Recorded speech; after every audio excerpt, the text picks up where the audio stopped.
All right.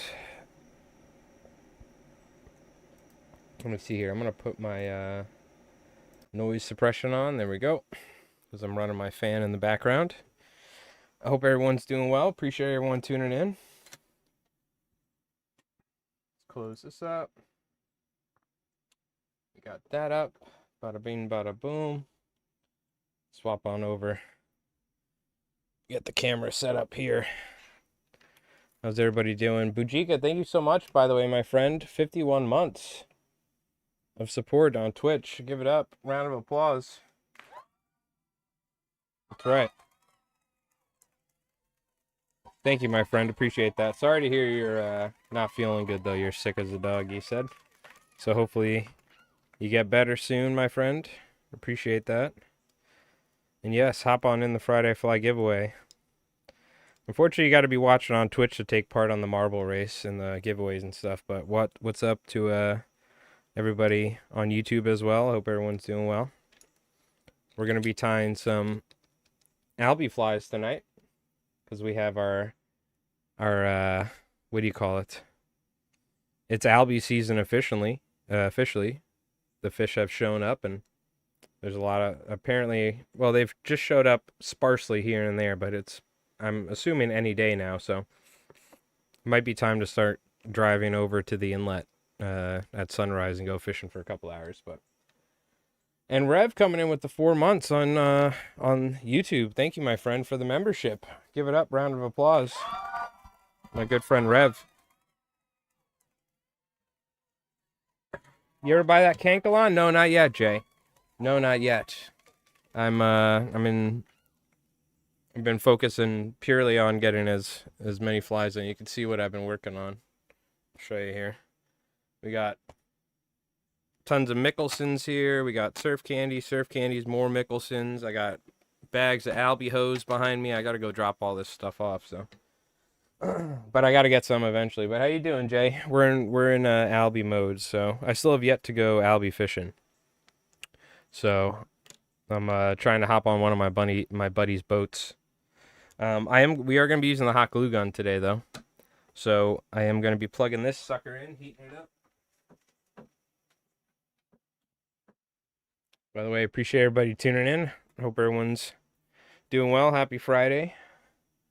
Turn my volume down just a little bit so we're not peaking. We get that hot glue gun pumping. So we're gonna be tying Albie hose with the hot glue gun, but I'm thinking that I want to experiment. Instead of just using like hackle and stuff, I want to use like marabou for the tail. I want to use ostrich herl. We're gonna try out some different stuff. Maybe we'll try and tie one with just a marabou quill.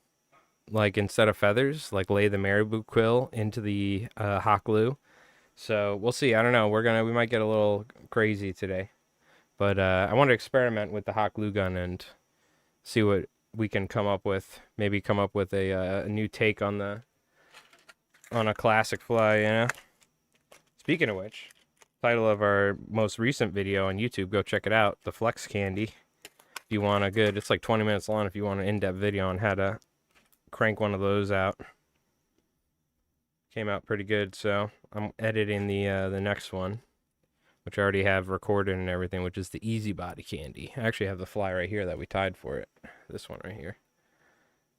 Nice and simple. Let me get this camera set up a little better. Thank you, Rev. Appreciate that. By the way, I was thinking until our buddy... So I do a lot of GMing nowadays. I've been running Savage Worlds in person, and we've been doing some stuff on Discord. Now using Roll20 we're going to try, but one of our friends, we're waiting for him to play, so what I'm thinking is we try out Shadow Dark, which is essentially like a simpler D&D, so I actually ran a little simulation last night on Roll20, so I don't even need to like set up a bunch of stuff. We just roll a D20 and that's that, but... So I think we're going to try that tomorrow night. While we wait for our buddy James to come back, so. I made a character in like 5 minutes. So I'm going to have you guys make a couple of them because they're probably going to die. Do like a dungeon crawl type thing. Alright. So this hot glue gun's heating up. Yeah, I got some different stuff here. I have different colors of hackle. We have some blues and whatnot. We have some olives. Oh, by the way, also, for everybody watching on Twitch, we have our marble race going on, which it's linked to Twitch chat, so you can type !play, hop in there. We have our follower race and our subscriber race, and the winners of both of those will get some flies. So apologize to the folks on the YouTube. I'm gonna do a giveaway probably via videos, but fortunately Twitch doesn't allow us to. We have to be pretty selective with how we multi-stream, but it's kind of a bummer. All right. Anyways, we're tying some albihos today, some interesting stuff. So let's go ahead. This should be pretty hot by now. I want to try using marabou for the tail. I'm thinking maybe we just kind of glue it like this. Like that. These are size 2 big games here we're using.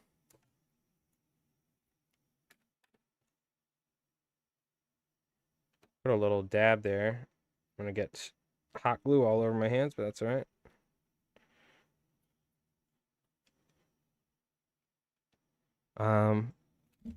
Also, I have a bunch of this silver crystal flash. Oh, I should turn this off. No wonder why the lighting was all crazy. I have a bunch of silver crystal flash and a bunch of silver lateral scale, because I usually use pearl. So we're going to be using a lot of silvers today. I could probably, if I want a little bit extra light, do I have both bulbs on here? Yeah, I do. Okay, that should be all right. Let's go ahead and put some silver on here.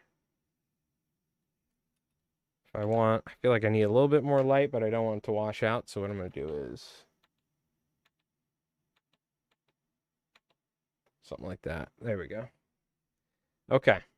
Now we need some Estaz. I say we just use pearl. I have a bunch of this pearl Estaz.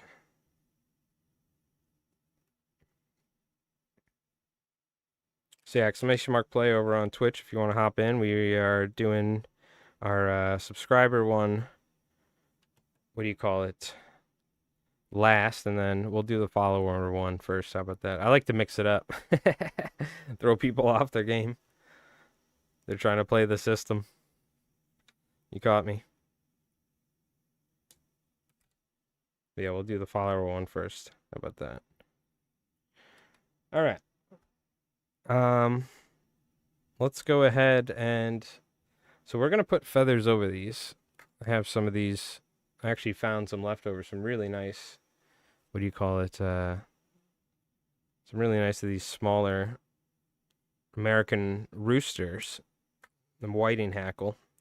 I also have some cheap Chinese saddle hackle though, so why don't we use that? Because I'll just show you. I mean, you don't really have to use the fancy stuff. I'm just gonna grab a feather that's wide enough here, really, to give us some coverage.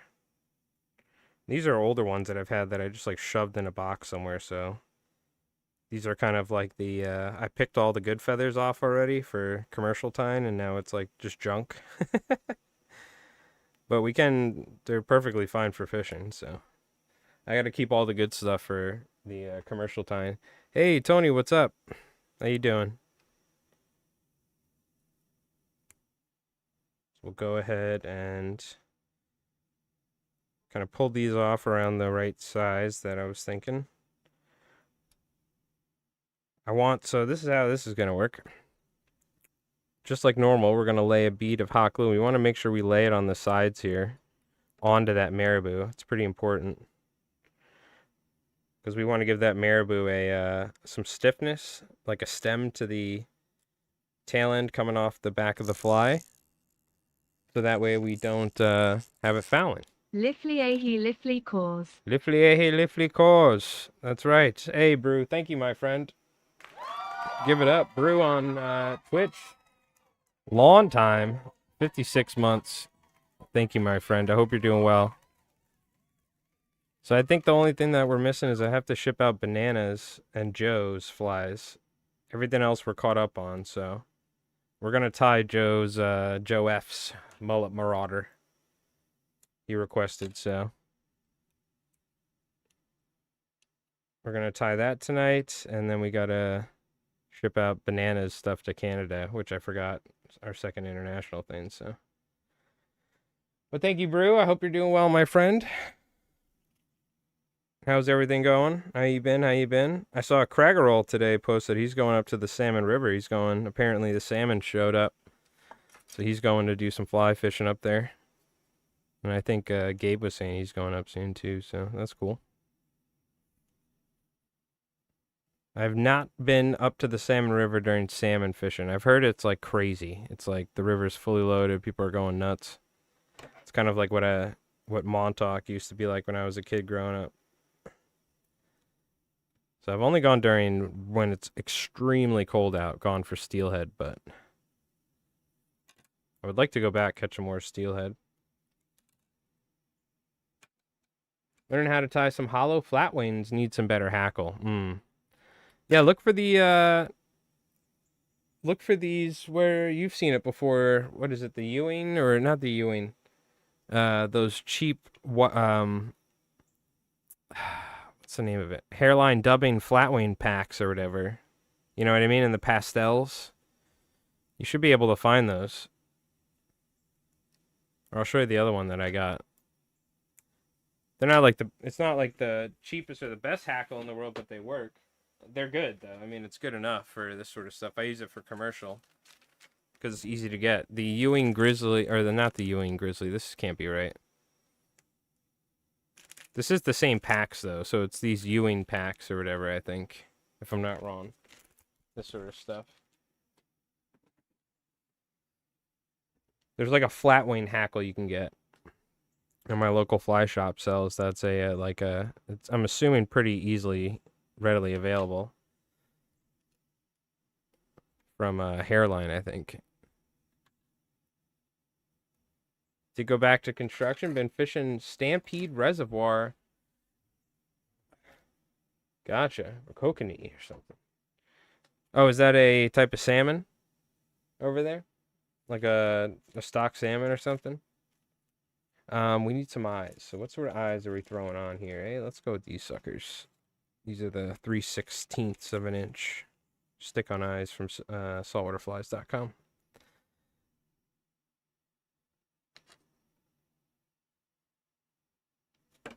Let's do one at a time.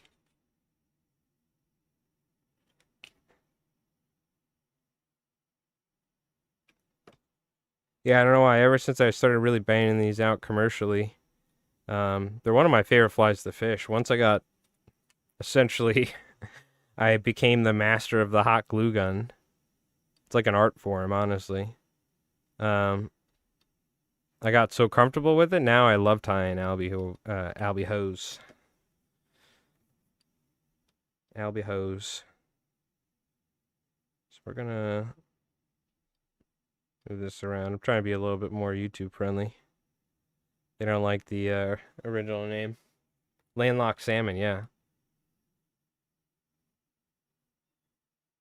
So what I like to do is I like to just hit that because I have this little bump from where that main blob of hot glue laid. So I like to just kind of smooth that out. It's funny because I think it's because the new hot glue that I'm using. Jeff was like, "Are you using fish skulls?" I'm like, "What did you say to me?" Like those plastic things that you slip on the head. I'm like, "Oh, dude, I thought we were friends." Like, no, it's the hot glue. It almost looks like perfectly like a little fish head or something like that on there. Albacore? Yeah, exactly. The Albacore. I was like, it was like, come on, you know me. Gummy minnow, squirmy wormy, fish skull, somethings. I guess he thought that they were, what do you call it? They were all pretty consistent, so that's a good thing. Yeah, Tony, I recommend that hackle, those Ewing packs or something you can get from Hairline. Places that, I mean, most fly shops get their stuff from Hairline, if I'm not wrong. All right. So that was with some marabou. I think this came out pretty good. We just skipped over this. Look at this. So we have our feathers there locking in this marabou, so hopefully it doesn't foul. You could see some of it might, but I don't know. We'll see how this goes. Seems kind of interesting, you know what I mean? I would like to try some ostrich roll. We also have some more marabou quills and stuff like that, and hackle. So actually, let's try a different. Let's try. This is if I'm going with the color of hackle on the inside. This is what I've done. We've done before here on the stream that I've fished with myself. You know, I don't really tie these like this for shops, but we got some red.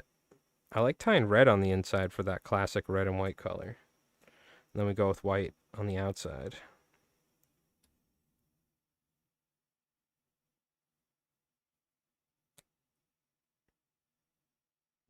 We got those. We got our white hackle. We have our flash right here. Let's go ahead and tie these on. Yeah, apparently there's been some nice bonito around and stuff like that too. So I would like to either get out on my buddy's boat this weekend, or I might just go down to the inlet and go do some fly fishing. I'd like to get some bonito or some maybe a rogue albie. I don't think they've been showing up at the rock. They're probably still out in the ocean, just kind of randomly showing up. Hey, Spoxy, thank you for the 24 months. Appreciate that.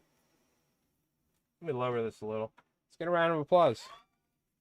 Oh, round of applause. Appreciate it. I don't know why Jerry cut the audio. Thank you, my friend.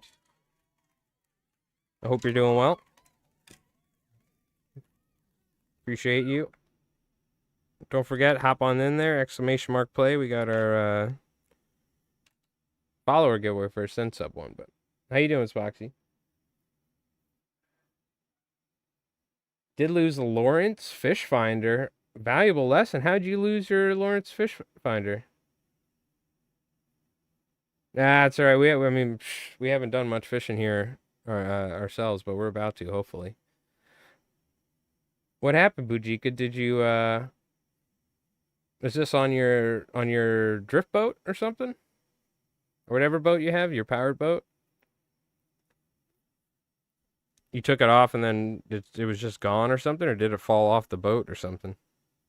That sucks. River's been closed due to lack of salmon. Yeah, I remember. Didn't someone say they were like shutting down salmon fishing somewhere, completely or something? Or was that you? Maybe they were shutting down a bunch of rivers. I think that it might have been you that mentioned it months ago or something. Oh, that sucks. And then you drove away or something? Oh, man. That's a bummer. Well, yep. There's like a little ritual I do whenever I take my boat out. I always double check. I got the fish finder out, the battery's off, the motor's trimmed up, the safety hook is on. I do like a little, and I like go around the boat like 3 times, like a ritual. But there's been so many times where I forgot stuff and this and that, so that sucks. But hopefully you won't forget anymore.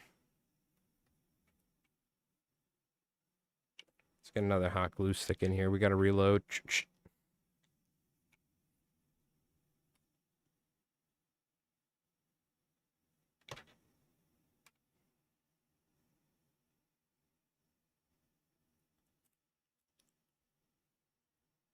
Go ahead and lay that hackle on there. And we have that little dollop of glue that goes back onto the feather so that way it doesn't foul on us, which is pretty important. That's why I'm a little apprehensive about the marabou. But California has closed salmon to 2028. Oh, wow. Switching to a Garmin? Yeah, that's what we use in saltwater. Pretty much everyone out here uses like Garmin's.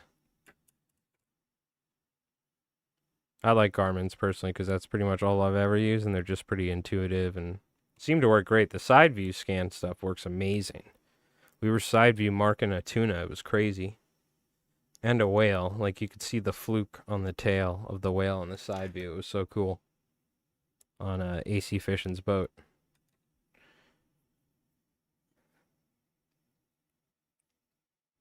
He's had tunas and stuff go by. He's like obsessed with tuna now. He's like chasing big 400-500 pounders. There's been this massive like 400-500 pounders, literally right off the beaches. So he's chasing those things in his boat, buying like crazy reels and stuff. He was telling me today or something. But he was marking them on his side view, and you could like clearly see that it was like a giant tuna. It wasn't like, picture perfect, but you could make it out enough to where you could see that it's a solid like fish. Not like a shark either and stuff. They have like different, you can see them differently. But seeing the whale and then seeing the fluke of the tail was really cool on the side view. That it's that accurate, I mean, it makes sense, but for it to relay that via screen. So this is a little tip I like to do. You got to put a little dollop. Make sure you that this lateral scale is fully glued. A lot of times you'll press it in, but you'll see me push down or up. I like to cover that lateral scale with hot glue, and I especially make sure that it happens in the back. Because what'll happen is from over time, from just fishing these, when they get worn, if they're not attached fully with hot glue, the lateral scales rip off, and then they're like loose from the fly, and you'll hear it while you're casting it, like almost like a card in a bicycle wheel or something, like we used to do back in the day. So you got to make sure that you secure it in the back with some hot glue, otherwise it'll eventually kind of lose its grip on the hot glue after just being fished so much. The fish will kind of tear it up. So you see me, I'm going either up or down with it like this, and I'm pushing that hot glue over that lateral scale. Sometimes I just make sure I just kind of heat it up a little bit to make sure it's fully covered.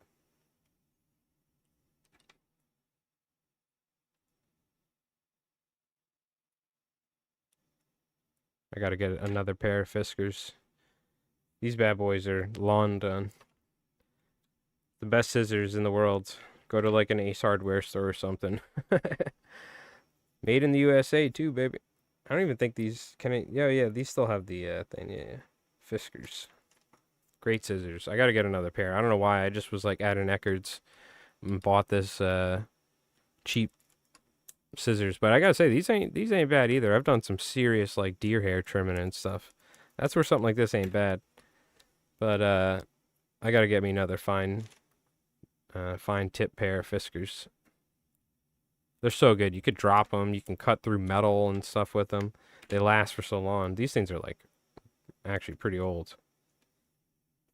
It's just local hardware store didn't have them. They like had them and then they couldn't get them, or they didn't get them. I'm like, what the hell? So I went and bought these, and I've just been using them ever since. So because I'm cheap.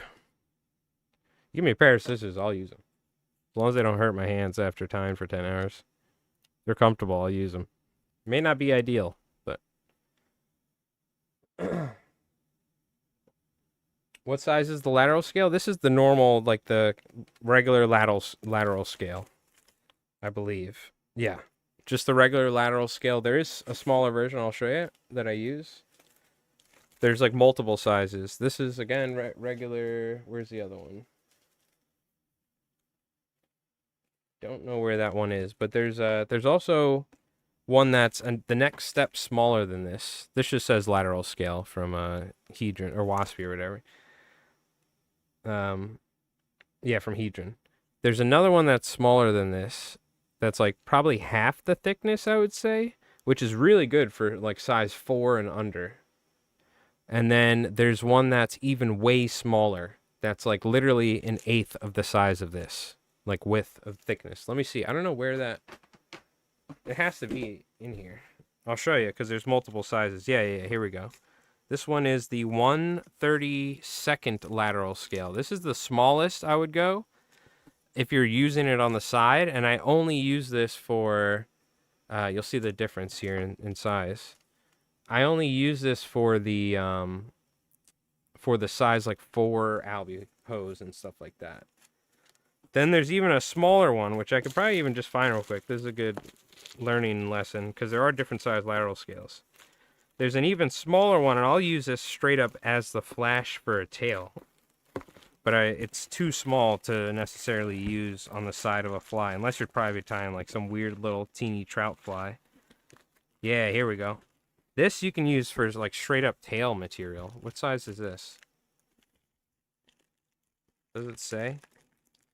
Oh, I don't have the bag anymore, but this is even smaller right here. So this is just, yeah, this is from another bag. It just says lateral scale, but it is different. So it's labeled 173, which I don't know if that means anything, but anyways, I think there's 3 different sizes. I could be wrong. Maybe there is only 2. Maybe there's only the 1/32 size and the regular size. But do you always use right bobbin? I recently got Stenofo saltwater. You know, I had a Stenofo like adjustable one with like a red. Stenofo is the Italian company, right? I bought one and it was actually pretty cool. And then I literally think I just dropped it once and it just broke. Like I think the ceramic end or something. I have it downstairs. I'll show you, but it like fell apart. Oh, I know exactly how it broke now looking at the right. Because I can see where, I remember now where it broke looking at the right bobbin. The right bobbin's fine. By the way, this right here is loose. I don't even care. I just super glue it. If I contact them, they'll just send me a new one. I always recommend right bobbins. But the Snowfo, right here, you see this part? Like this is solid, I believe. Oh no, it is pressed in there on the right bobbin. On my Stenofo, this came out. And I like lost it. I have one downstairs. It's literally just this piece and the bottom, and there's no ceramic tip, and there's no metal part right here. This part and that part is gone, and that part right there. It just popped out. I don't know what happened. I remember I was just using it one day, and I think I dropped it, and it just like popped out or something. I was like, I'm never using this thing again. I have it downstairs. I'll go grab it when I go downstairs.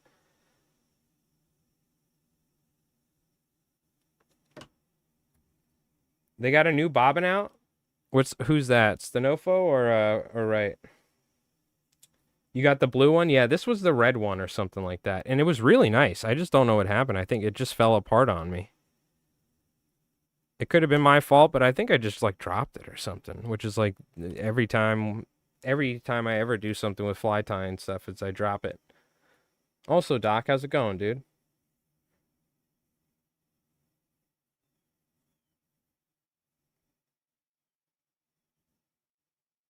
The Italian, yeah, you got the blue one. I'll go grab it when I go downstairs. I'll take a look. Stenofo? Oh, okay, very cool. I remember it was a good bobbin. I just didn't get a lot of use out of it, unfortunately. Again, I don't know what happened. I could probably contact too and get it fixed, but the right bobbin. I gotta say, it also has to be like a Magnum bobbin. You know, they used to call like, this isn't even really considered a Magnum bobbin, but they even have large ones. But the problem is you get a lot of smaller freshwater tying bobbins, so it needs to have a long enough handle and everything like that. Because I don't have like massive hands, but I have pretty big hands, you know, enough to where it's like, it needs to be comfortable, you know what I mean? What's going on, James? What's the hot glue gun? We're tying with it. I'll show you.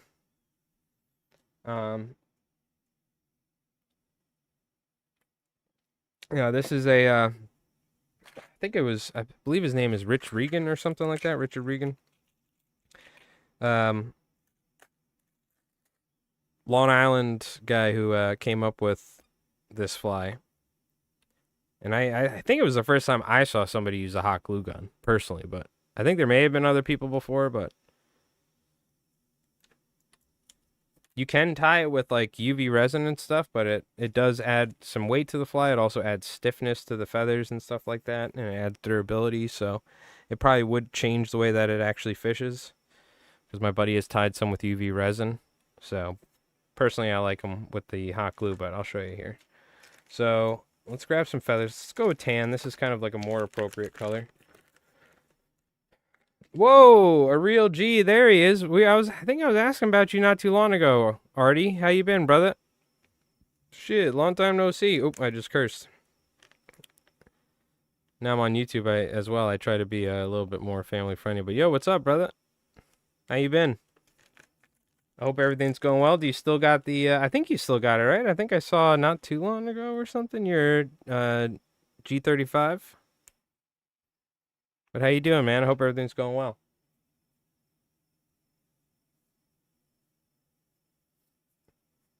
Uh, it's the way you tie the fly.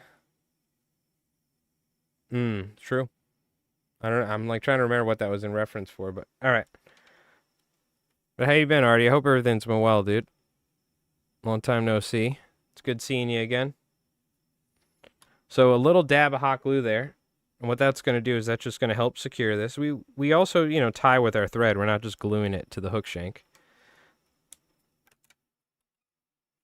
Honestly, you probably could just glue it, but I don't think it would be that durable. So now what I do is I lay a thin bead of hot glue there, and what I'm going to do is we take the feathers, flip them inside out so they curve out, and then I'm just going to stick those two together like that. And now you can see there's kind of like let me see if I can zoom in. It's kind of like a stem right here now. There's like a section right here that hot glue has been stuck to between those two feathers. That's going to stop those feathers from fouling.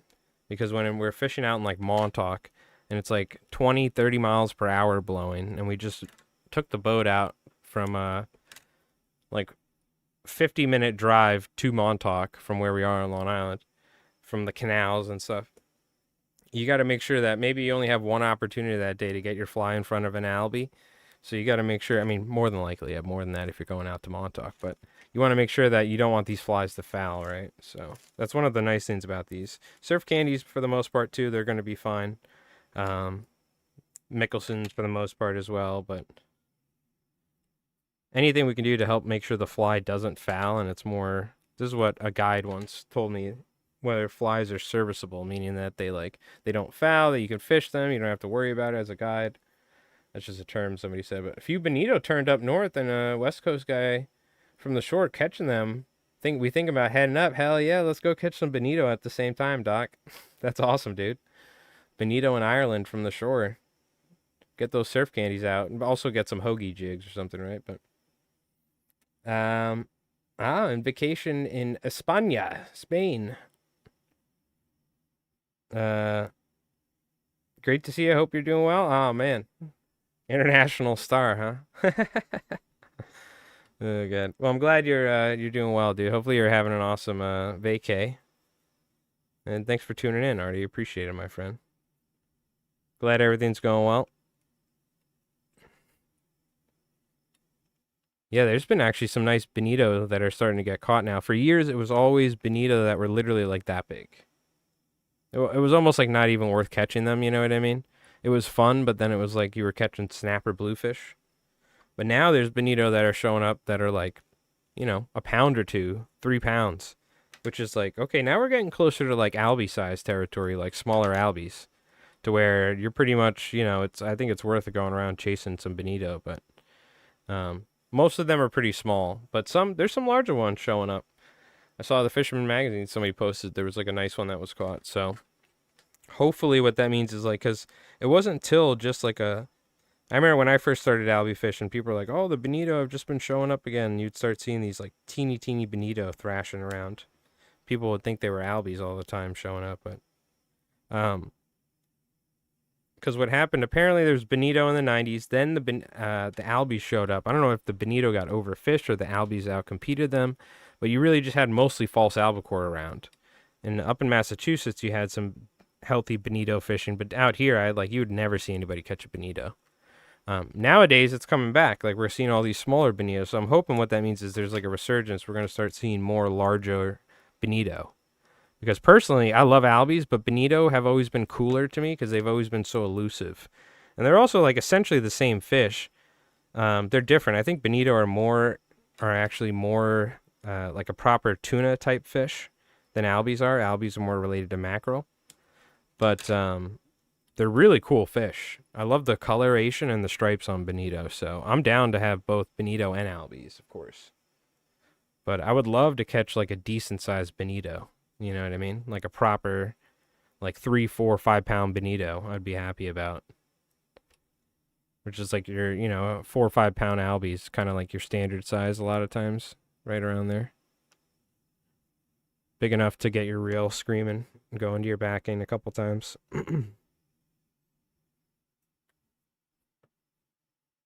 It sucks though, man. There's been so many giant tuna, like right so close.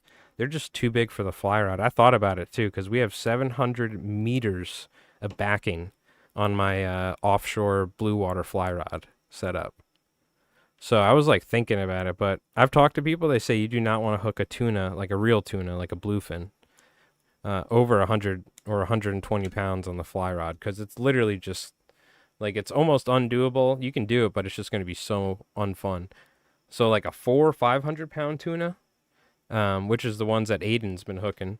Um, yeah, like there's just literally no way. You're just gonna lose either all your fly line, your backing, whatever. It's just, there's no point in doing it. So I thought about it though.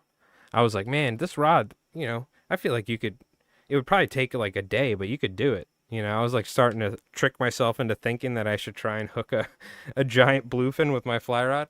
Because I guarantee we could hook a giant bluefin with the fly rod. There's so many of them around right now. It's ridiculous. The only problem is you would just lose everything. So it's not worth it. It'd be cool, but it wouldn't be very ethical to try and hook one of those things knowing you can't land it. So as much as I want to do it, I know I have too much rationality to lose $100 fly line. So what we need are like 40, 50, 60 to 100 pound tuna, but they're all just like literally giants. They're all just giants. I don't know, because they're just eating the bunker. They're on these bunker pods out in the ocean. It's pretty crazy. Oh yeah. I mean, just if you take a look at what Jeff posted, literally right outside where the inlet where you can stand, you can see guys standing in the background. And this is like in the bowl of the beach, and there were like 3 or 4 like 400-pound tunas breaching the water, eating the bunker, which is just absolutely crazy. Yo, Riggedy, what's up, dude? Posture check, got it. Yep, got it. How you been, Riggedy? By the way, also we got over on Twitch, we got our follower giveaway going on, and then we'll have our subscriber one going on later. So hop on in there. We're probably gonna be doing this one here not too long.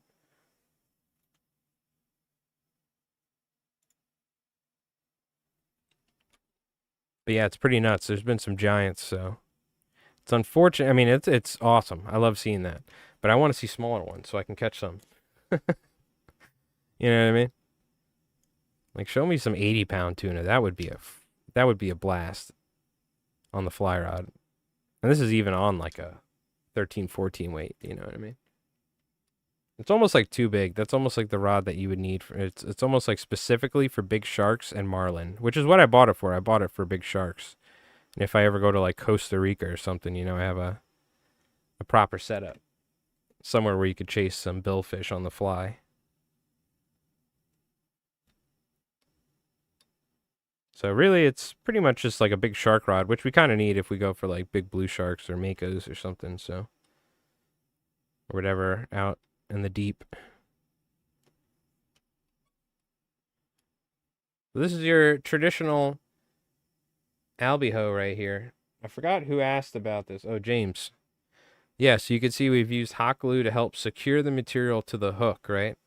So essentially we're kind of like doing a pseudo surf candy but with hot glue, but we're also like able to have we're gluing it along the stem of the feather, along that crystallostase and stuff. So now we have the sides of the feathers here, the soft parts that are now sticking up top and bottom. So we have a nice profile to the fly that all these feathers bits are going to be moving in the water.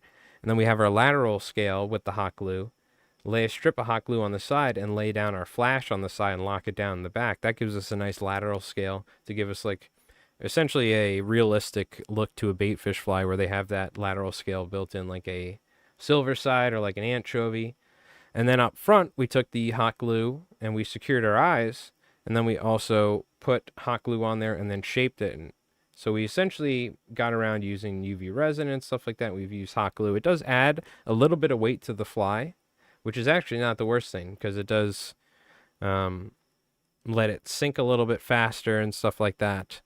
So you can tie these with UV resin. I have done it before, but I've definitely found I like the hot glue method And I like the way that it stiffens it up. And personally, I just like using hot glue more than UV resin for something like this. I feel like if we're trying to use UV resin, it could be a little bit of a pain with the way that it leaches into feathers and things like that. So this is a traditional way you tie this fly. It's a very, very cool fly. It's one of my favorites to fish with nowadays.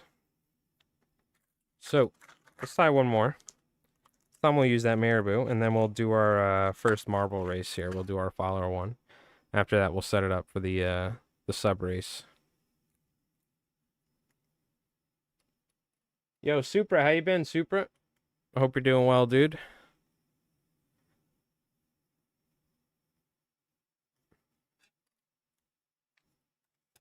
All right. Oh yeah, let me get a new list going for. I always like try to make sure I write down the FFG winners. Let me write down just who needs to go out. There should be a pen around here somewhere, is there not? Where's that pen? Oh, here it is.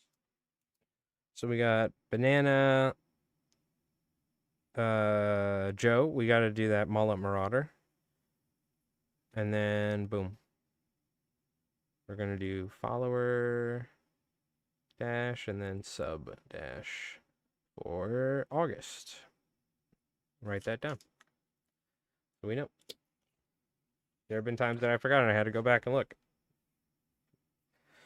We're professional streamer here, so yeah. All right. So let's try with some marabou. Let's try with some marabou, shall we? Now we could just tie in some marabou. I think that's probably what we'll do.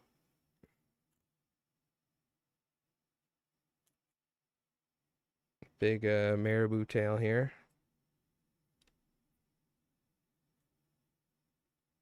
This is something different. I've never really tried this, so or we've tried it earlier, but this is our first time experimenting with marabou and other stuff for the tail.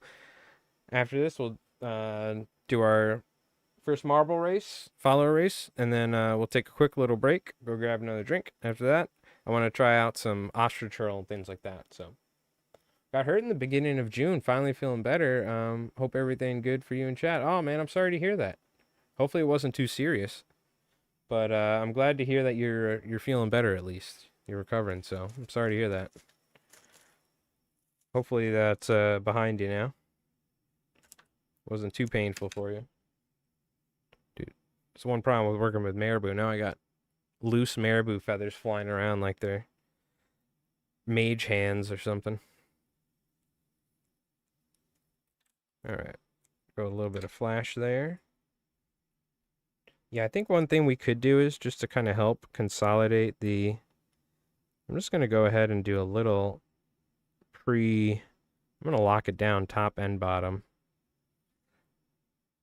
What that's going to do, I want to stop this marabou from fouling. It's pretty important because with the feather, it's obviously one piece, right? So I want to go around top and bottom just a little bit all around just to kind of secure it back a little bit. Okay. We've been using a lot of pearl. Let's mix it up, shall we?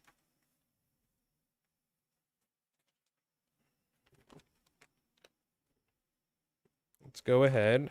I mean, I'm going to let you guys vote. Should we go... Ooh, let's mix it up. Should we go root beer? Should we go chartreuse? Or should we go pink?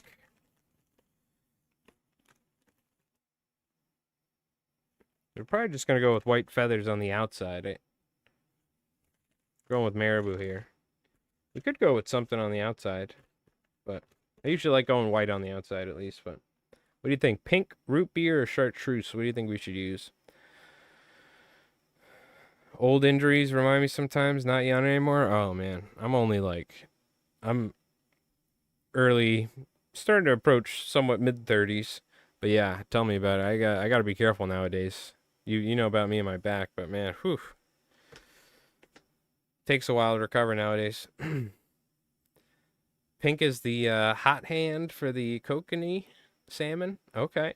Well, you know me, I love pink and white for my albie flies. You know that. Trout are into chartreuse. Okay. Damn, well, congrats, Bujika. That's an achievement right there, my friend. Like, if you had an Xbox achievement, it'd be like, bloop. One of those big ones. All right, how about this? I'm going to try something crazy. We're going to do 2 colors at once. I've been meaning to try this. Not that it really matters. I think you could probably just not even put crystal status in there and you'll catch fish. But we're going to do a little candy cane twist. This is like brand new, limited edition.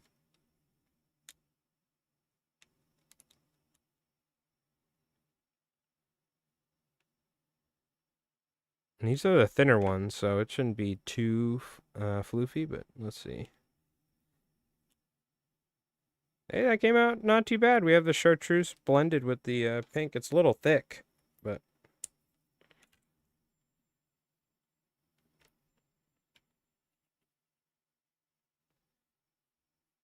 the pink's kind of overlapping it, but you can see that chartreuse in there. Not too bad. Looks pretty cool. We'll use it. Waiting on insurance to approve an MRI for a pinched nerve. Oh, man. Yep. On the lower back. Out of work for 3 months. Ugh. Yeah, healthcare system's terrible, dude. Tell me about it. In general, whether you're making money or not, it's terrible, but hopefully that gets settled, Tony. I'm sorry to hear that. All right. What should we do here? Should we go with a tan? That would be kind of interesting. Nah, we'll go with white. Let's grab some of this Chinese saddle hackle.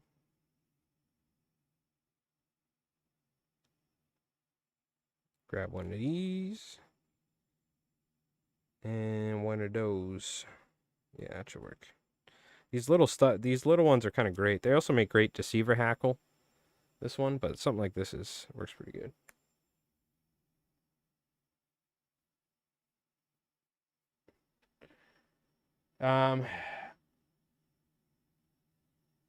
Almost 40. Mm-hmm.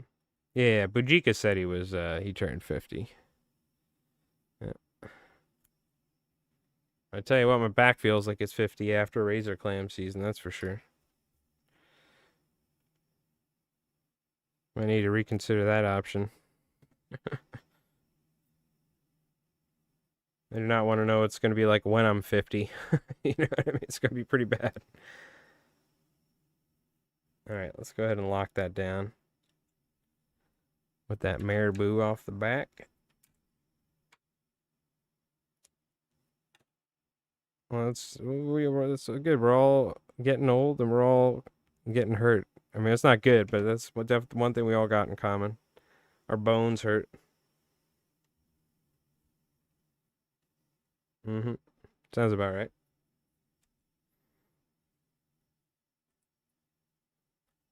I remember staying up till like 3 a.m. jumping around the rocks on the inlet and stuff. Like busting my butt, not even getting hurt. Those days are long gone. Now, if it's like December and I fall like that, I'm going to be like, my back. You gotta be careful. All right, we're going to lay down some lateral scale. Again, we're rocking the silver.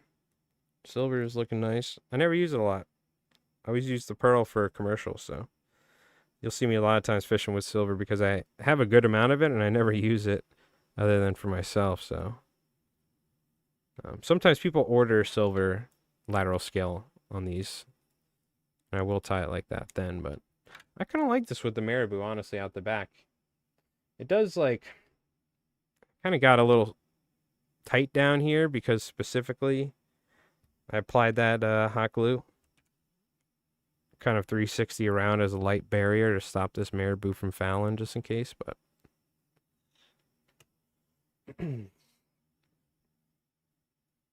there's also hair falling out of our heads and growing everywhere else.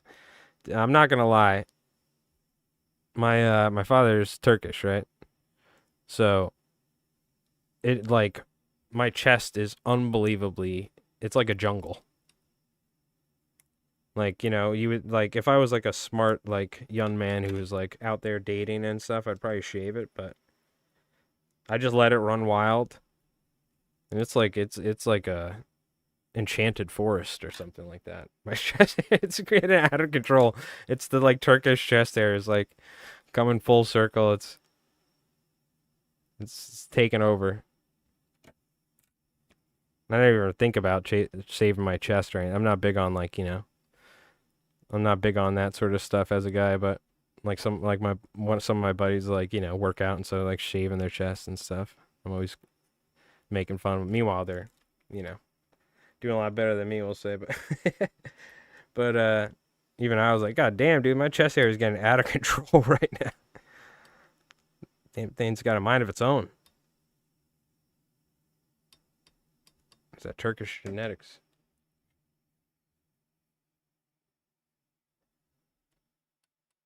Yeah, you might need to trim, but I just let it run wild. You know what? You know what I always say? You gotta be with somebody who loves you for your chest hair. You know what I mean?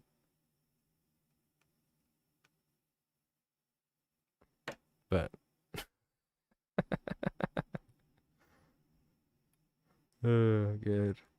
All right, all right. Let's do this. Let's do this giveaway. And I need another drink. It's Friday night. And how you doing? Kragon? Kragon EX. Oh, it's like a Pokemon name or something. I see it. I see it. I played Pokemon card game before. I know EX. Oh man. I've been like debating. I want to go play some Yu-Gi-Oh and stuff, but they like changed up my deck and like everything's so expensive and the game's so complicated, dude. It's crazy. It's crazy. Did I get in? Yeah, yeah. We're gonna take a look here. We're about to do our follower giveaway here on Twitch. All you gotta be doing is following the channel and enter or type exclamation mark play. No, it has nothing to do with Pokemon. Okay, well, good. I'm glad I was accurate then. What do you call it? Well, your name looks like a Pokemon card. I'm just letting you know for future reference. Now you got to know that. All you gotta be doing is following the channel. First marble to land in the pit. So exclamation mark play. After this, we have our sub one. Last Friday of the month, we usually do it. You're saying, well, Mike, it's the first Friday, or it's the first Friday of the month. Yeah, I literally, I was like dying last Friday. So, oh yeah, we used to play old school Yu-Gi-Oh, but I actually got back into it and was playing modern. I have a branded deck and stuff, but modern Yu-Gi-Oh is like so far from the old game that it's like literally a different game. So I was trying to play it, but it was like it gives you like brain aneurysms. But it is a very complex, like high level game. But I just can't justify spending money on cards because they come out with ban lists and stuff like that. But so like my deck was one of the ones that were hit, changed it up. I can still go play. I'll go play, but we were trying out the One Piece card game. The One Piece card game was pretty good. One of my friends that I play D&D with, he likes One Piece, so I was like, yo, let's try out the card game. I know you like the actual show. Let's try out the game, and it's been a lot of fun. It's like very Sweeney and stuff. So there's a simulator, so we didn't even have to buy any cards. We've just been playing it. But Full Metal Alchemist game, interesting. There's a lot of card games that come and go over the years. Yo, what's up, Koozie? How you doing, man? Yeah, hop on. Oh yeah, let me pull down the list. You guys will see who's why is it so small? I wish I could show the okay, we got Bujika Brew, Supra, Doc, Tony, and Cozy. So if you're watching from Twitch, exclamation mark play, hop on in there. Unfortunately, all YouTubers, I'm sorry to say, we don't have third-party integration, and Twitch doesn't allow it via their multi-streaming. But we got something for you guys in the future. Working on some. We got a bunch of YouTube videos coming down the line, so we'll probably do a giveaway via there. So speaking of which, if you haven't checked out our most recent YouTube video on YouTube, the Flex Candy, I would appreciate it. Maybe give it a watch, give it a like for the algorithm. And the new video that's going to be coming out probably like either this weekend, maybe tomorrow I'll get around to editing it. It depends if I go fishing, or maybe Monday, is the Easy Body candy. So using the Easy Body tubing and stuff. So most of these flies are pretty straightforward, but I know a lot of people enjoy the tying tutorials. So been pretty good. Getting that flex candy didn't do too bad, views wise and whatnot. Hey Marcelo, hope you're doing well. Appreciate you tuning in. How's everything going?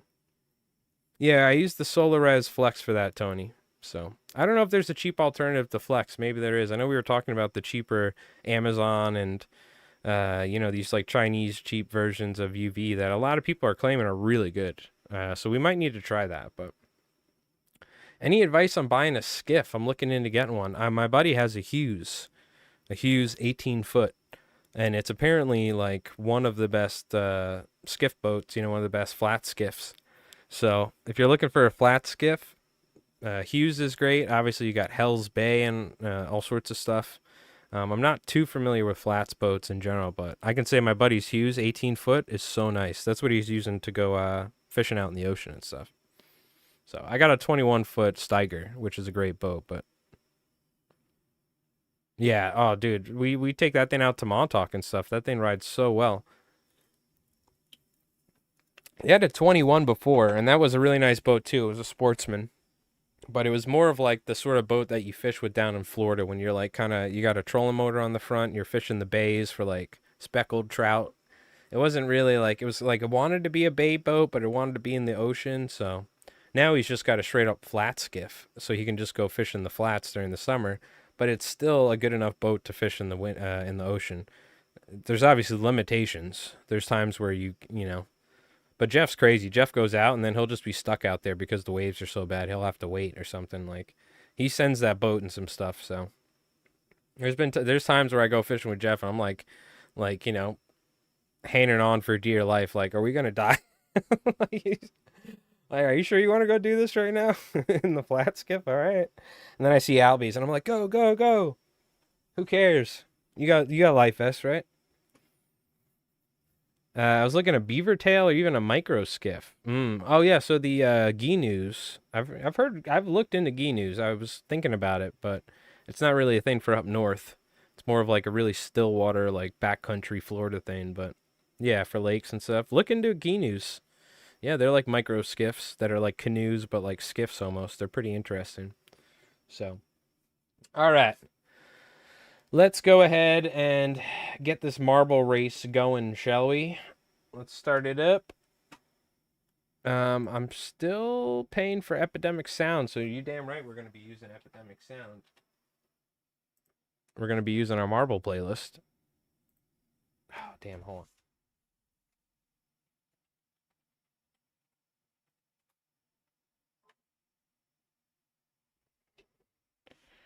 on. Oh, somebody... give me 1 second. Okay, boom. Go to the marble tracks. Make sure this is turned down so we don't... All right, let's start it up. Good luck, chat. This is for the first follower in the pit. In the winner's circle is going to be winning some flies here, so good luck. After this, we'll have our subscriber race. So we'll have that immediately open. You can hop on in. Even if you're not a subscriber here on Twitch, you can join in.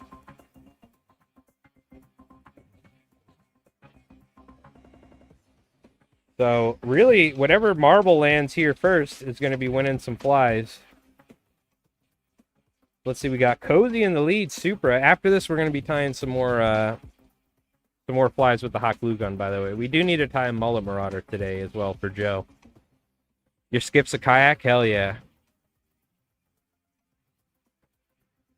I love the, Oh, you know what? Hold on. The music's not playing, I just realized. Because our damn, I was wondering what was going on.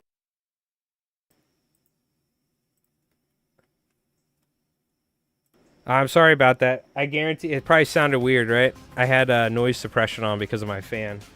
That's better. Okay, it was probably like all like weird sounding. Ah, damn it, the beat drop was like perfect too. That's all right. We're doing good.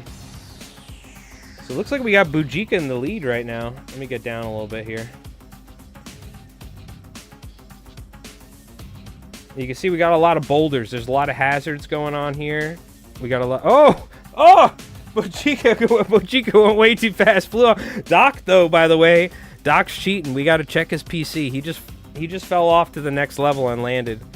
So this is going to be one of those tracks where hopefully somebody makes it to the end. This is a high mortality rate. Cozy went off. Bujika, see ya. Yep, exclamation mark rigged in the chat. But look at that. Doc is like, nope. We got the peg section here. Somebody might get pegged. Brew! He's a veteran. He's a veteran marble racer. And Tony, they're dealing with the pegs. No problem. Doc's saying, see ya. I'm already at the snowflake. What are you going to do about it? Comes down to Brew, Supra, and Tony. But Doc somehow playing the system now. It looks like he's been stuck inside this giant snowflake machine.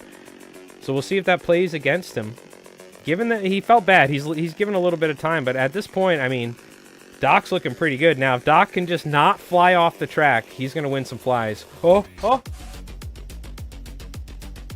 But he's going to get stuck at the rocks. He's getting stuck at the rocks. Yes, he's stuck at the rocks. That's what you get for cheating, Doc. All of a sudden, Tony, do they have enough time to make it up? Doc is stuck in the rocks. I don't think it's going to be enough time. I think he secured himself a win here, folks. Expert marble racer, just literally bypassing 90% of the track, saying, nah, I'm good. Just going to hit a jump. See ya. Too easy.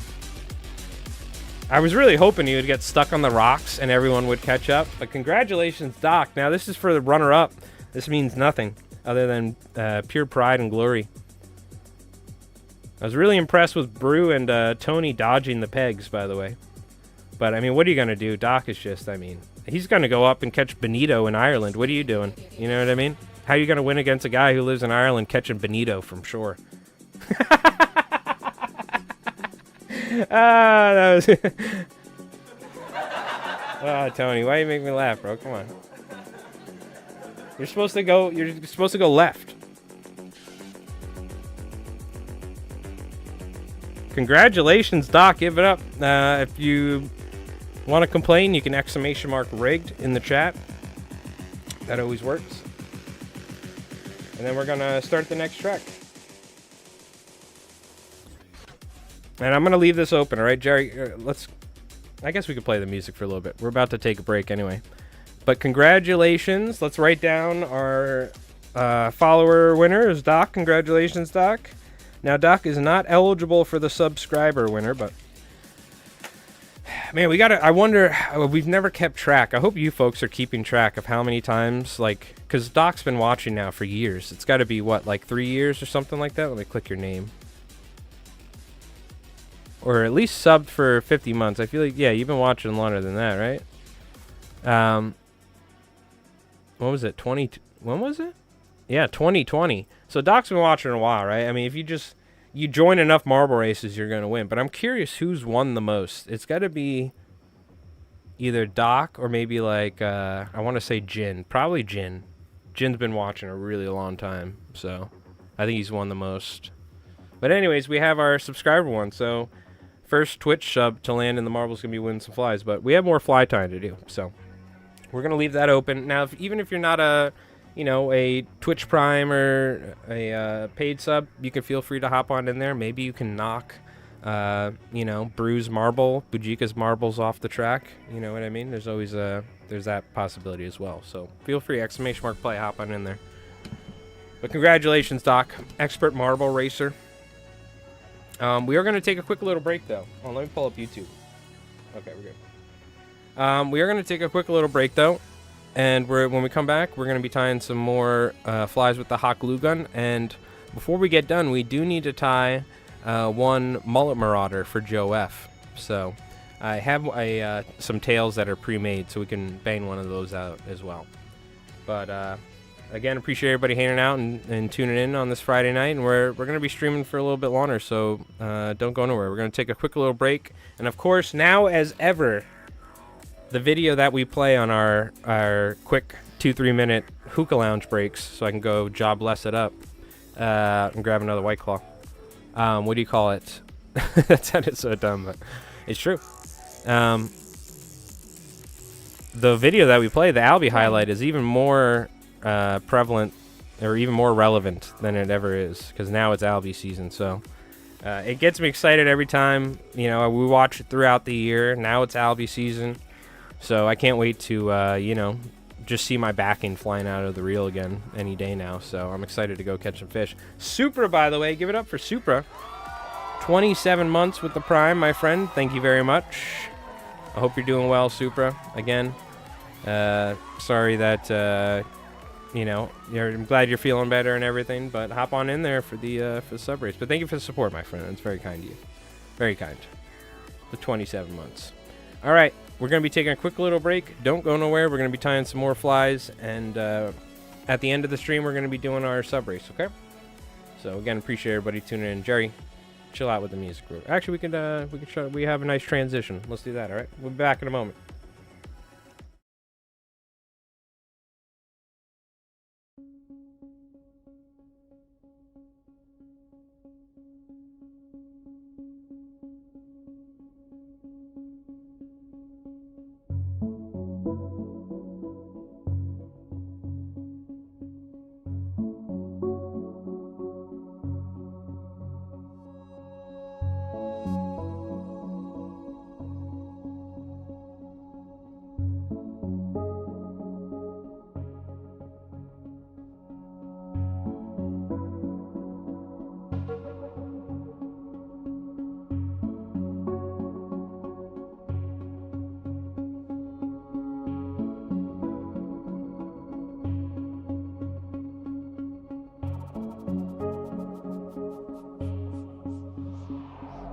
Yeah, dude.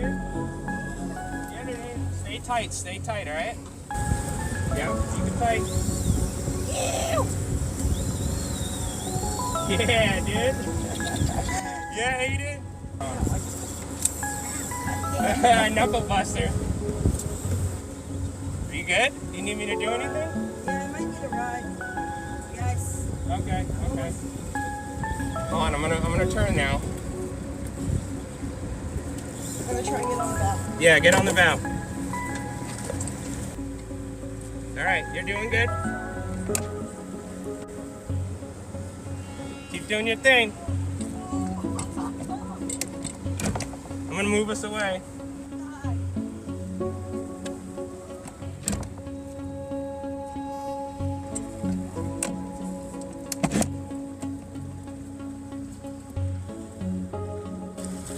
Is that a little one? No, that's a nice one. Oh, let's go! Come here, hold next to your alley.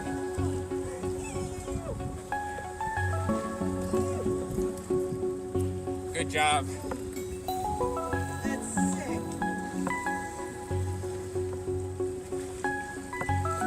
All right. Nice. Let's go! Woo! Albie slap! Good job, dude. Yee!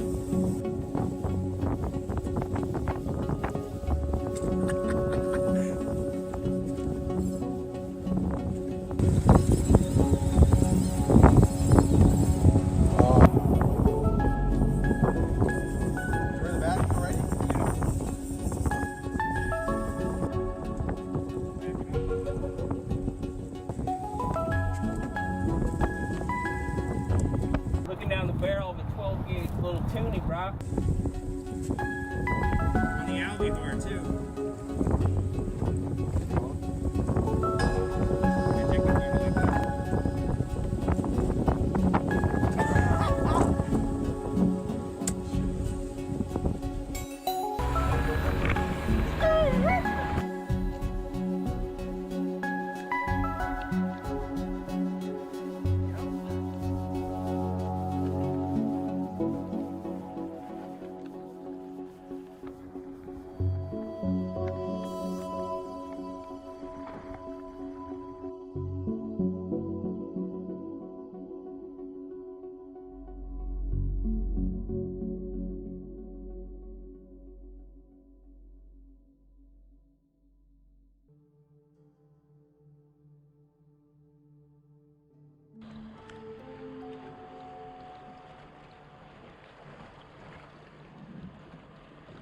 Oh my god, dude!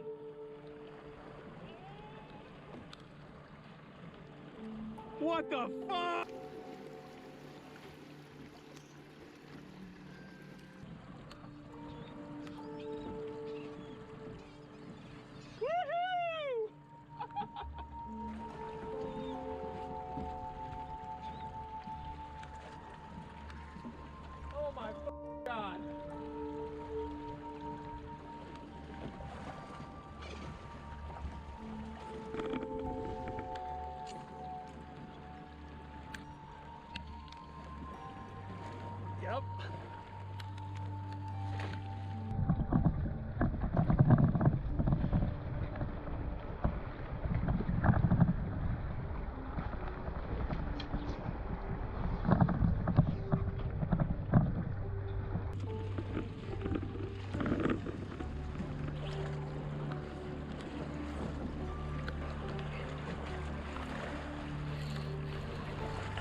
my God!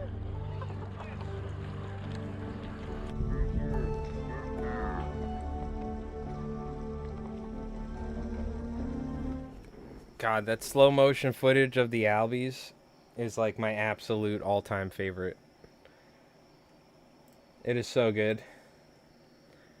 When Jeff is sitting there and he's got that fish hooked, and it's the slow motion of the albies like with that music. Oh, it's so good. Oh, so many good memories. I gotta get my boat fixed. Just watching AC fishing Aiden catch his first albie was so cool. Whoa, Frosty! 40, 40, 240, 40s. Yeah, that's right. 400, 240s. What's going on, Frosty? Missed me some fishing. That's right. Yeah, we took Frosty out. I think we streamed it too. I should have like recorded all that stuff, man, for like when I'm old. You know what I mean? I should do that. There's like you could see AC fishing was like a little kid in that highlight. You know, he like hooked his first albie on the fly. There's like fishing with Nick. Some good times. So yeah, we're trying out some Shadow Dark tomorrow. Well, it's on Twitch, but it's they after a while the streams get deleted. You know what I mean? So I would also need like it's also like I forget how many gigabytes is like a 5-hour stream, but it's a lot.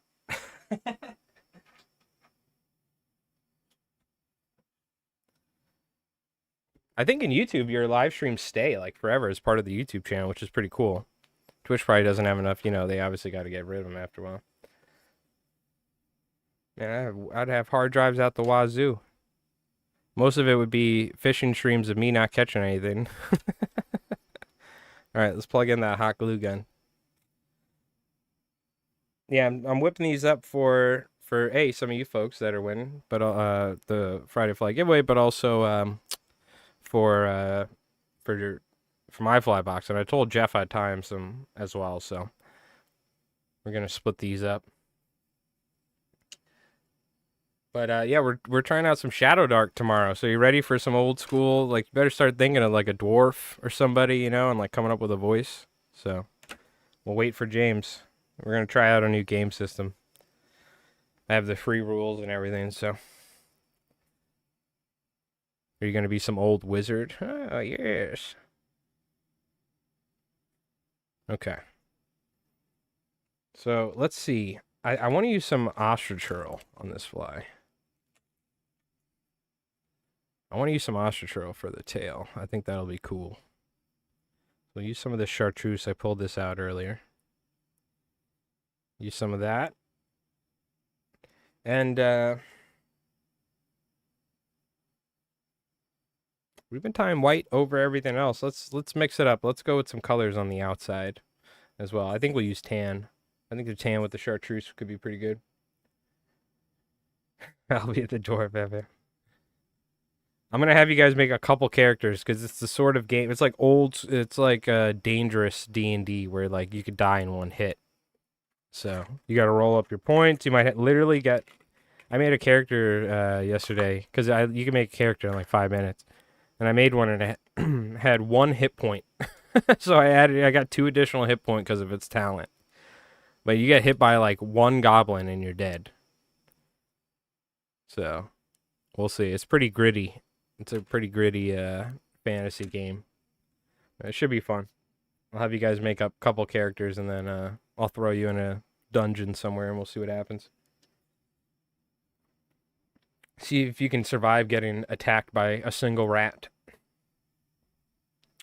All right, this should be. Is this hot enough? We'll give it a sec.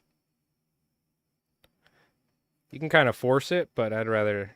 Once the hot glue starts kind of just starting to come out, the excess that was on there, that's when we know it's hot enough to use. Yeah, I'm digging the marabou. The marabou is pretty cool. I think you need to secure it. You can see this one, we just kind of glued it a little bit, so it's pretty loose. This looks the best profile-wise, like this. The problem is, I think this is going to foul, like this. There's a good chance that could happen. So that's why on the last one, I kind of went around the marabou 360 degrees. The only reason I'm thinking about using marabou is because it just creates a different tail. Now we have this kind of fuller tail that's going to have a bunch of little feathers undulating in the water, right? So that's kind of the idea. I was like, I want to try some different materials for the tail for this fly. Now I'm sure you could, with the hot glue, we could probably just tie it with a marabou. That's something we should try. Where we literally just put a marabou quill on the side. Again, though, I'm worried about the marabou fouling, so maybe that's not the best idea. Again, the number one thing we want for algae flies is that they don't foul, right? Because you do not want to have your fly foul and your line tangle. Like, yeah, I'm already going to be getting line tangles. Like, brand new fly line, like, never tangled once. The algae show up, that fly line will start tangling on you. It's like a curse. I don't know what it is. If you've ever algae fished, it's like at the worst time you'll get a line tangle or like the line will wrap around something, or it's algae fever, we call it. It happens every time. I don't know what it's like the Murphy's Law. Anything that can go wrong, or anything, whatever. So you get what I'm saying. I forgot the exact. I think I was on the right track, but you get it. Something to do with Murphy's Law. Anything that can go wrong will go wrong. I don't know if that's correct, but it's you get the idea. Okay. Probably go with pearl here. I have a lot of this stuff. I accidentally bought some like micro Chanel. So I've been using as much of this stuff up. I usually go, there's like a regular size. I think it's like 15 mil or something. I think the 30 mil Estaz is Grande. I think the 15 mil, or I don't even think there's a number on it. I think they just say Crystal Estaz is the regular size. That's usually what I use for these.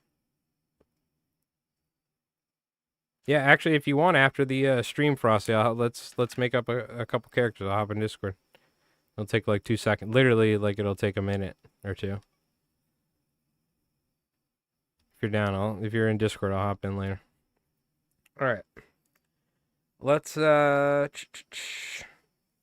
pretty small. I like this smaller hackle for something like this. It's kind of nice and clean. Got a clean look. I love this American whiting rooster hack, or this whiting American rooster. I always mix it up. The problem is it's like impossible to get. So I don't know what happened, if they're having delays or something, but I've not been able to find any. And this is like the main material I use for deceivers, half and halves, and algae hose. So I've been kind of struggling here.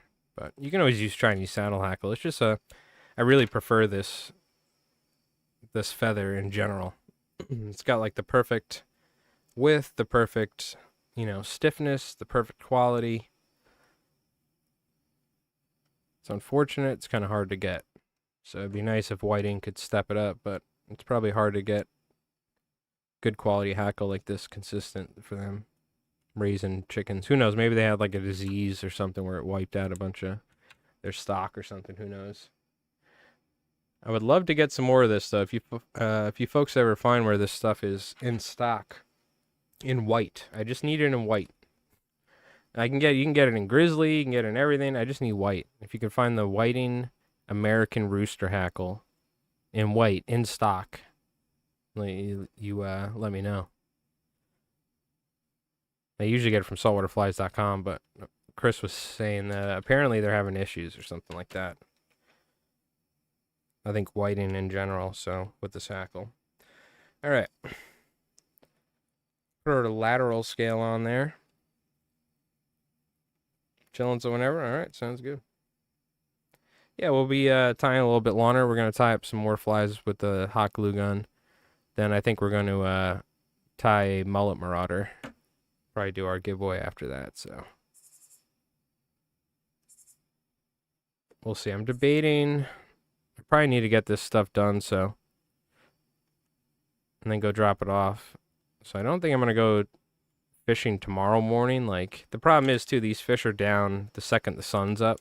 You kind of need to like fish sunset, and right as the sun comes up, like 7 o'clock, it's kind of full up, or a little bit before that, the fish kind of go away. So I'm gonna have to get up like pretty early, So we'll see. I'm thinking maybe like over the week I'm tempted to go, but during the weekend, it's just gonna be people bait fishing everywhere and this and that. It's like pretty tough. So if I get out on a buddy's boat, that's one thing, but I'm thinking Monday I'm gonna go like super early. It's the benefit of doing this is you can go during the week, or like fly tying for a living. I can go fishing during the week when there's just all the old retired like firefighter dudes that are smoking cigars. I can go hang out with them. I don't even think there's fish that have been coming in close yet, but I think now that they've been seen and they've been caught out in the ocean and stuff, I think it's worth going and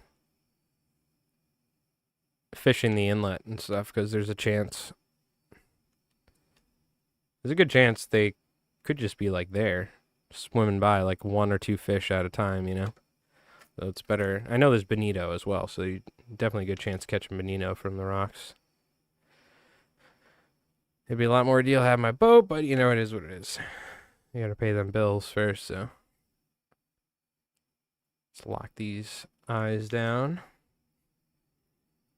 Luckily, I have enough friends with boats that we should be able to hitch a ride with somebody and do some fishing here soon.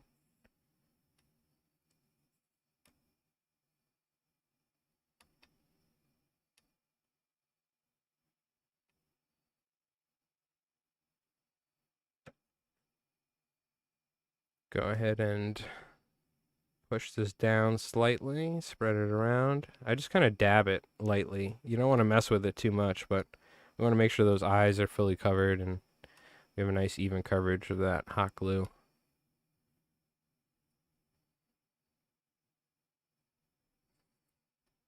There we go. There's an ostrich herl albiho right there. So that's something different. Trying to see what sort of tail feathers or tail materials we can use to kind of mix it up. But let's just tie a traditional one. I do want to use a tan on the outside we talked about. So let's do that. Let's go go with a more traditional version, but with some color on the outside.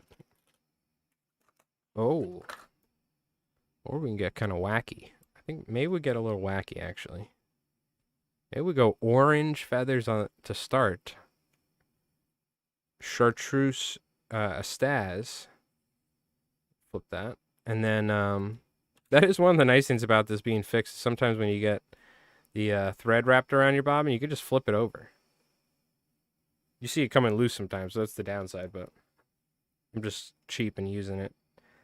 I put some glue in there, but it came loose, so I'm just using it. I'm a free-form fly tyer, you know. I adjust with the circumstances and the environment that are given to me. So my bobbin starts spinning, I use it. You know, I just adjust myself to it. Let's go ahead and put some white hackle in here.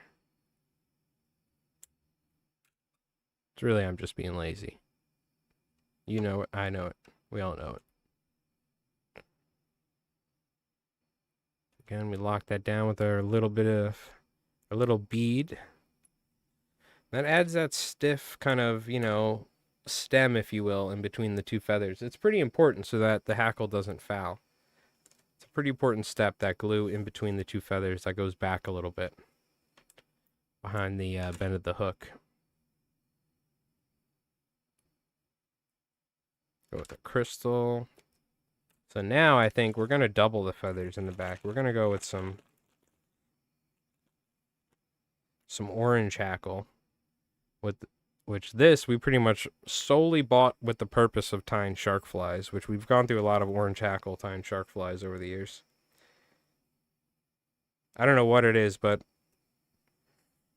orange is like, the second we started using orange, we had a lot more sharks putting the fly in their mouth.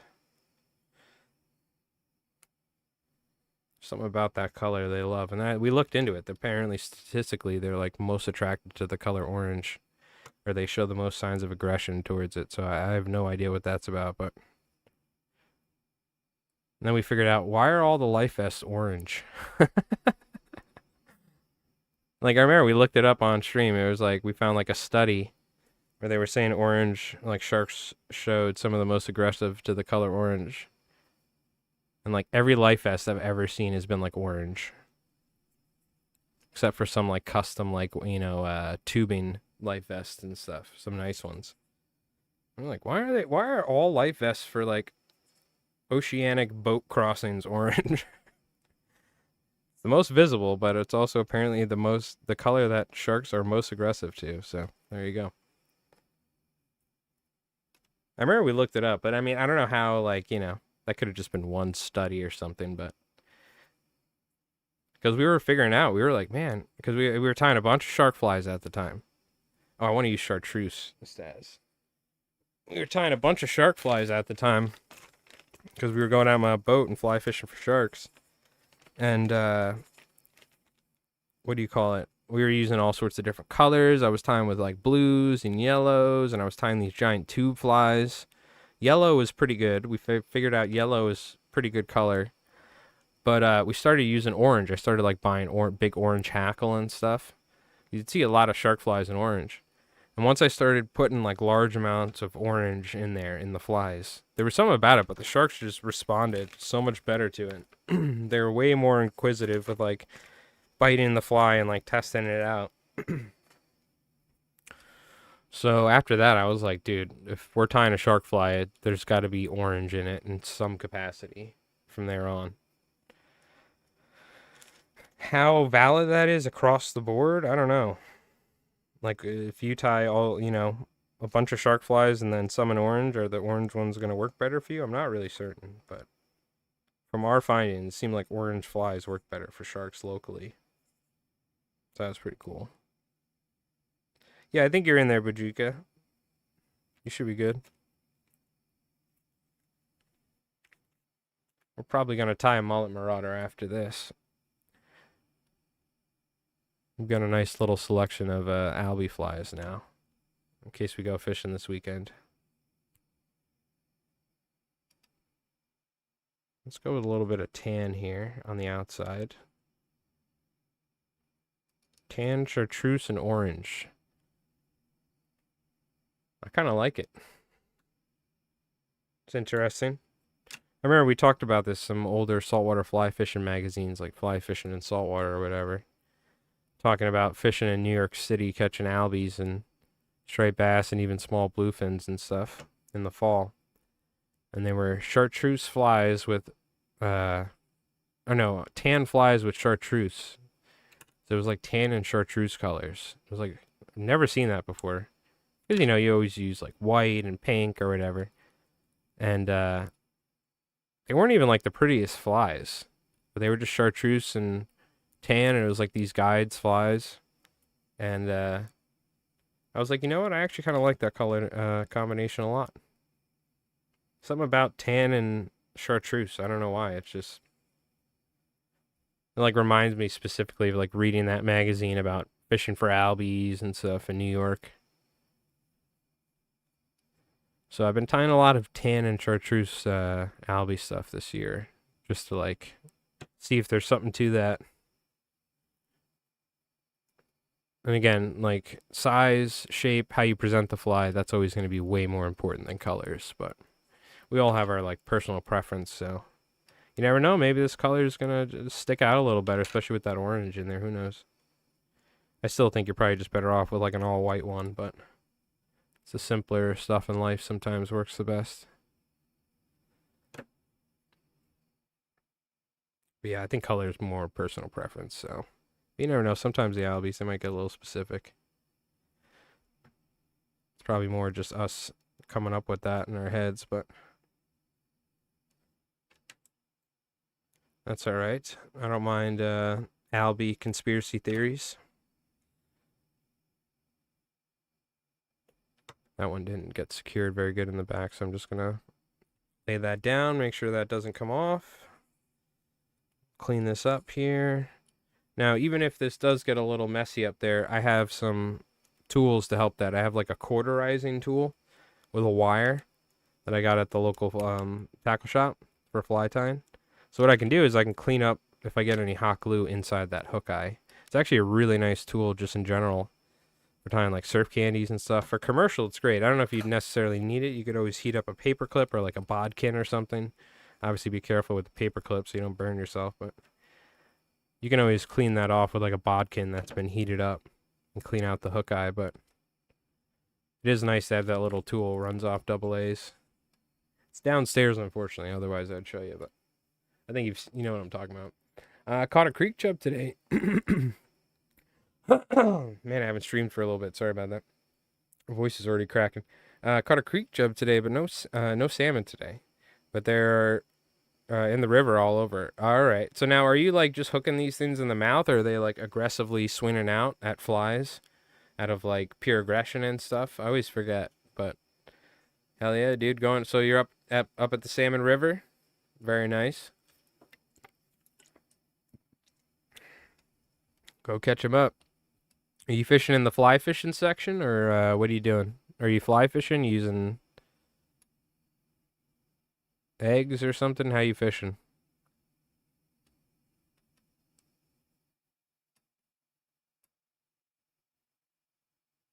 Is it crazy? Is there a bunch of people up there? I've heard it gets super crazy during salmon fishing, because we went up there and it was like so cold. Right? In like February or something. Went up there for a fly show and then stayed up there and fished for steelhead. And on like a Sunday, there was a lot of people up there. But then, and I'm like, why? This is like pretty popular for like a freezing cold day in February, you know, for steelhead fishing up on the river. But I mean, people can come from all over it. And I was like, man, it's pretty busy. And they were like, you should see what it's like during salmon season. I'm like, oh God. They're like, yeah, it's like shoulder to shoulder. I'm like, how do you even fly? Like fly fish like that? You got a white zonker, and I hooked one in the mouth last year, but I was in the black hole today. Okay. Yeah, I'm not familiar with the whole river, so you're probably further down or something. I was up in Altmar fishing the fly fishing section. I don't know what it's like, the deal is there during salmon season with that area, because they open and close certain areas. So I like this though, with the tan on the outside. We got some white and orange for the tail, and then we got that chartreuse. So that might be the ticket right there. All right, I got a nice little selection of albihos here. Let's see. Let's tie a mullet marauder. You know, we'll tie this from scratch for Joe. I have some tails and stuff, but let's tie this from scratch. So, the 3 odds and all that stuff I need to keep for deceivers. So what should we use for this? Let me see what hooks I got.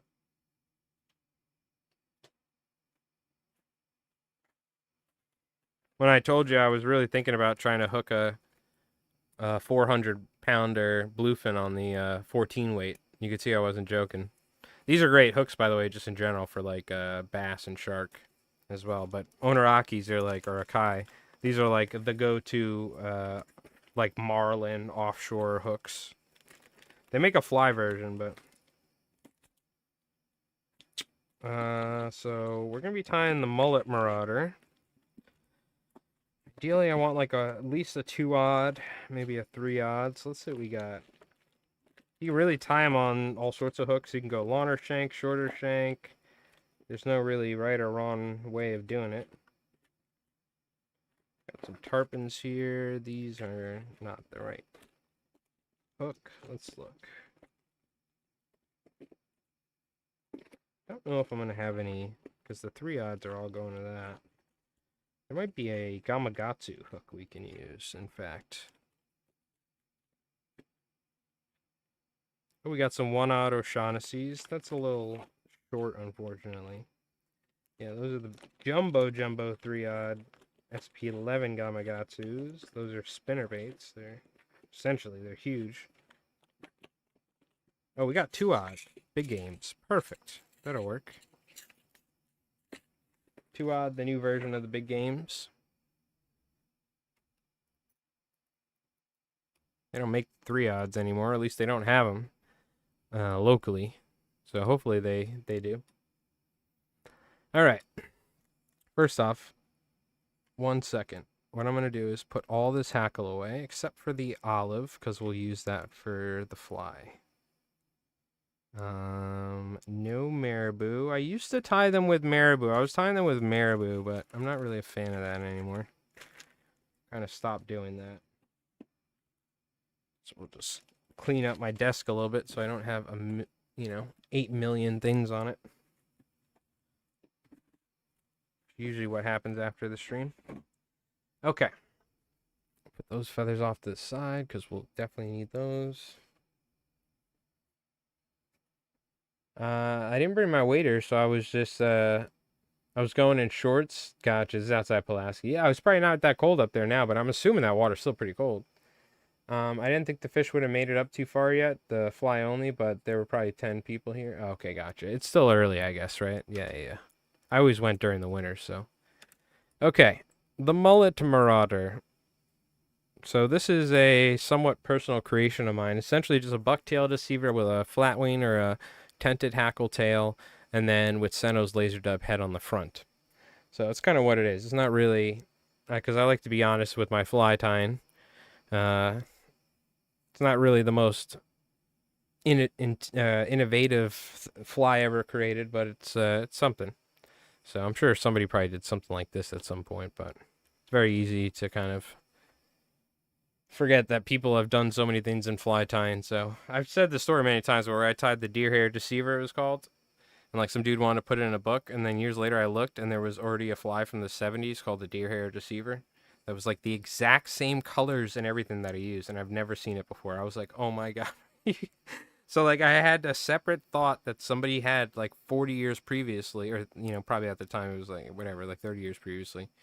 And somebody had the same, we both had the same idea, and somebody had already done it, so I don't like to ever get too crazy with coming up with flies or going nuts with that. We need a little bucktail, so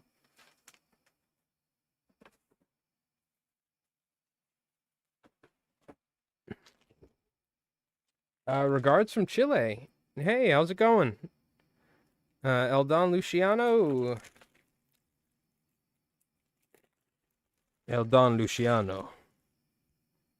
Hope you're doing well. You catching some Chilean sea trout down there? You do any fly fishing down there in Chile? All right, so we're gonna go with a little bit of support for the tail here. Wonder what the saltwater fishing's like. Probably some good saltwater fishing, right? I know it gets pretty crazy out there. Like is Chile on the Atlantic side of the ocean? I think so, right? I know it gets pretty crazy down there. I would assume it's I wonder what it's like. Like, do they have like an ocean fishing and stuff like that off, like, let's say like Tierra del Fuego, let's say, or somewhere?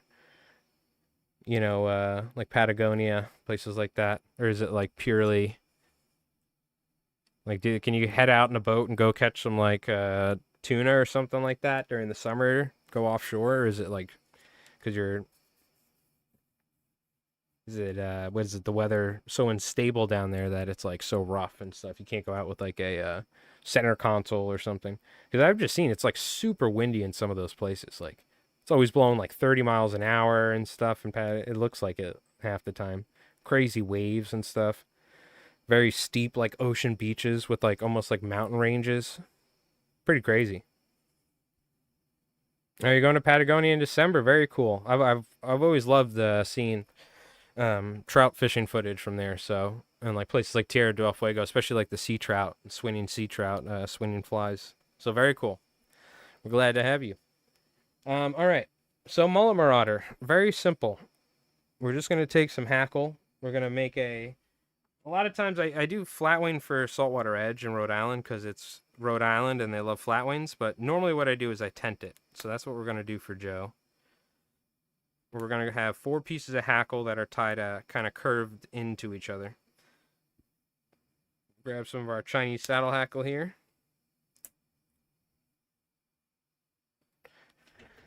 So we have our bucktail to support it. And you can see we have the natural curve of the feather going down. So we're going to have this curve in, and we're also, instead of going to tie it perfectly flat, we're going to tilt it in somewhat. So it's kind of like half flat wing, where it's kind of like in between. And those feathers are going to be essentially resting up against each other in that manner.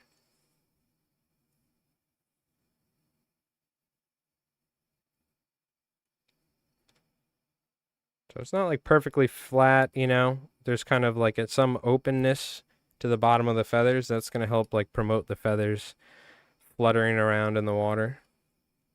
It also is going to add some 3D profile to it. So instead of it being perfectly flat, it's kind of slightly like that instead of like that.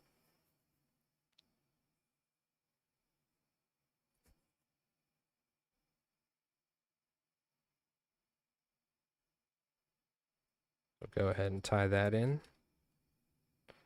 Let me go ahead and hit it with some flash. What are we using for flash? Let's see.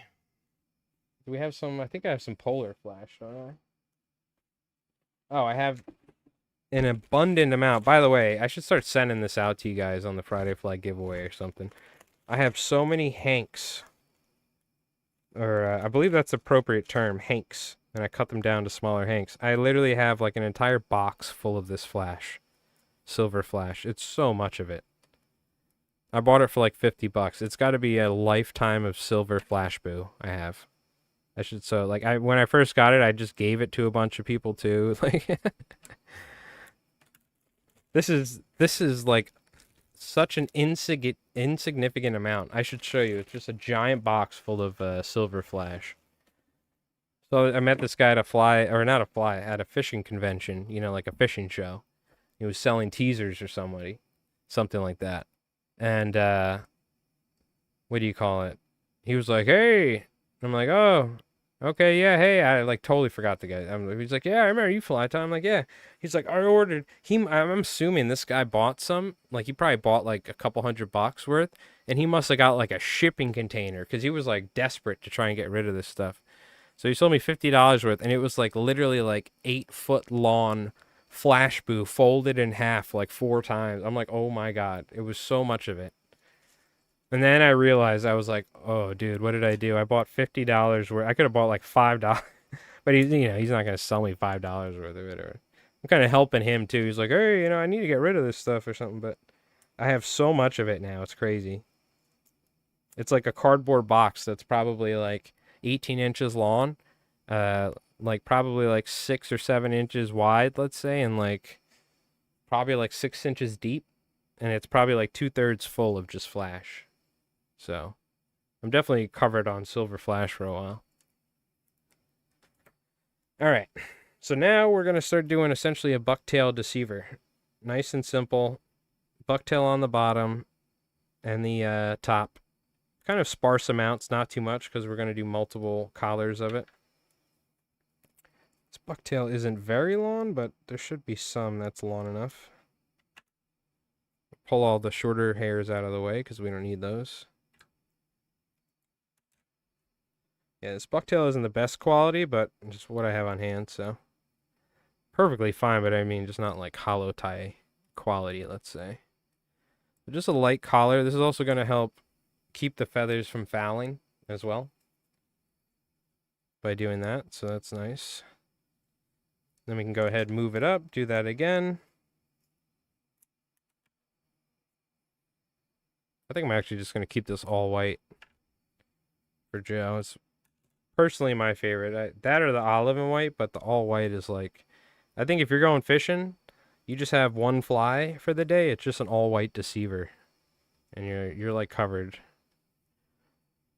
So if you have one color to rule them all, for flies, it's either an all white for daytime or all black for nighttime. Like, you don't got to get crazy, start throwing like, 40 different colors in there.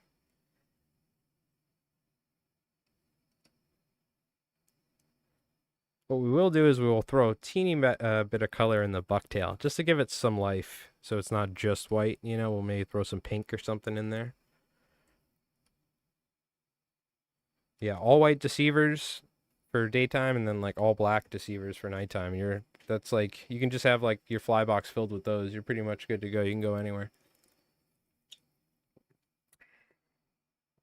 All right. Oh, you know what? Maybe we could add some color in the form of angel hair. Yeah. Ooh, a little bit of yellow. This normally I don't do. We normally don't use angel hair, but we're mixing it up.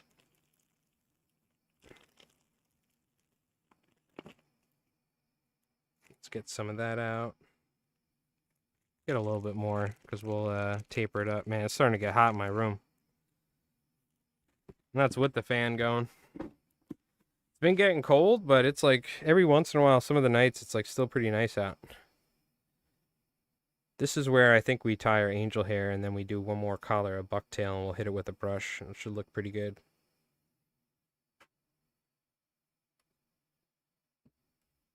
Kind of really simply tie that on there.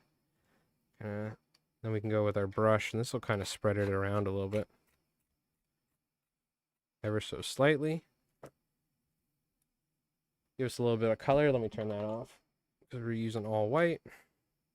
So the white balance is struggling. Go ahead and tie one more collar on here. I'm just going to see if I can do one banner. Probably need to add a little bit more to spread it around. You want to leave yourself some room up front here for the Senio's laser dub. Free material? Yeah, we'll see. Problem is, you're in Ireland. They'd be like, oh yeah, it's going to be $600. You want to send some flash. Like, God damn it. I'm going to throw it in the envelope. By the way, you should have some flies coming any day now, Doc. I don't know if you got them yet, but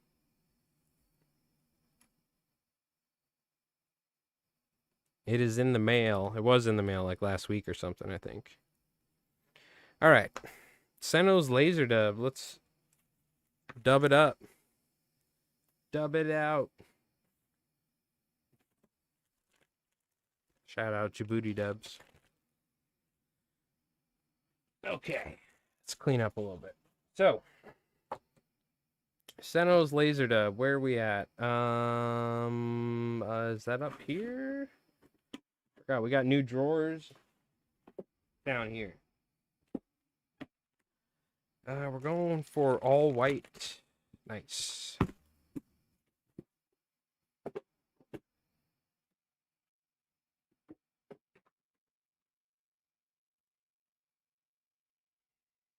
Got to keep that material organized. I never forget. Remember, it's like, it was so funny. Even the people at the post office were stunned. They had like a new shipping system for like international and stuff where you had to fill it out. And I was like, all right, because I had shipped stuff to you many times to Ireland. And they were like, okay, here we go. It was like a little bubble envelope with some flies. And it was like $470. And he's like, he like typed it in and then he's paused for a second. I'm like, you good? He's like, I don't know what's going on here, but it's saying it's going to cost you $470. And I'm like, what? Like, people were like gasping in the post office, like, you know? I was like, okay, there's clearly a mix-up or something, but the guy like couldn't figure it out. He typed it multiple times. I was like, all right, well, first off, screw that. Second off, we'll figure something else out, all right? But yeah, I'll never forget. That was so funny. I remember I messaged you. The guy at the post, I was like, I don't know what's going on, man, but this is weird. I'm like, yeah, this is weird. This is like, could you imagine? I'm like, God damn, bro. Are you shipping me to Ireland? That's a plane ticket. Like, I'll just go to Ireland for $470. You know, I'll take a ship back, hop in a shipping container. That was funny, though. People like in the post office were like, oh my God. Like, I hear like some old lady behind me. I'm like, God damn, bro. Inflation that bad nowadays? Yeah, I don't know, man. Customs. You can't even send a dude some free flies. Unbelievable. Unbelievable.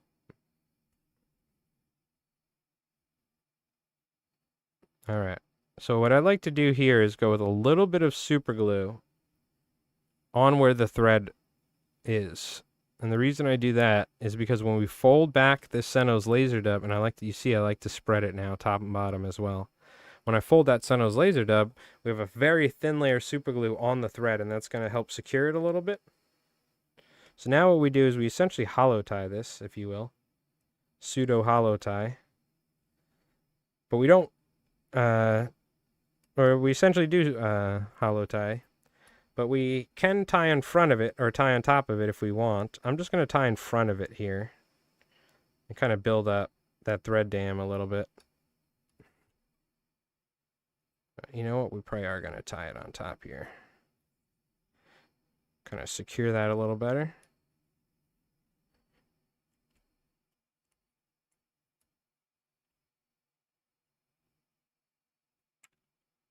Almost didn't leave myself enough room there, but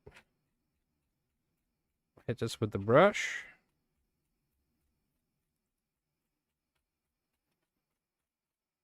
Let me throw some 3D eyes on there.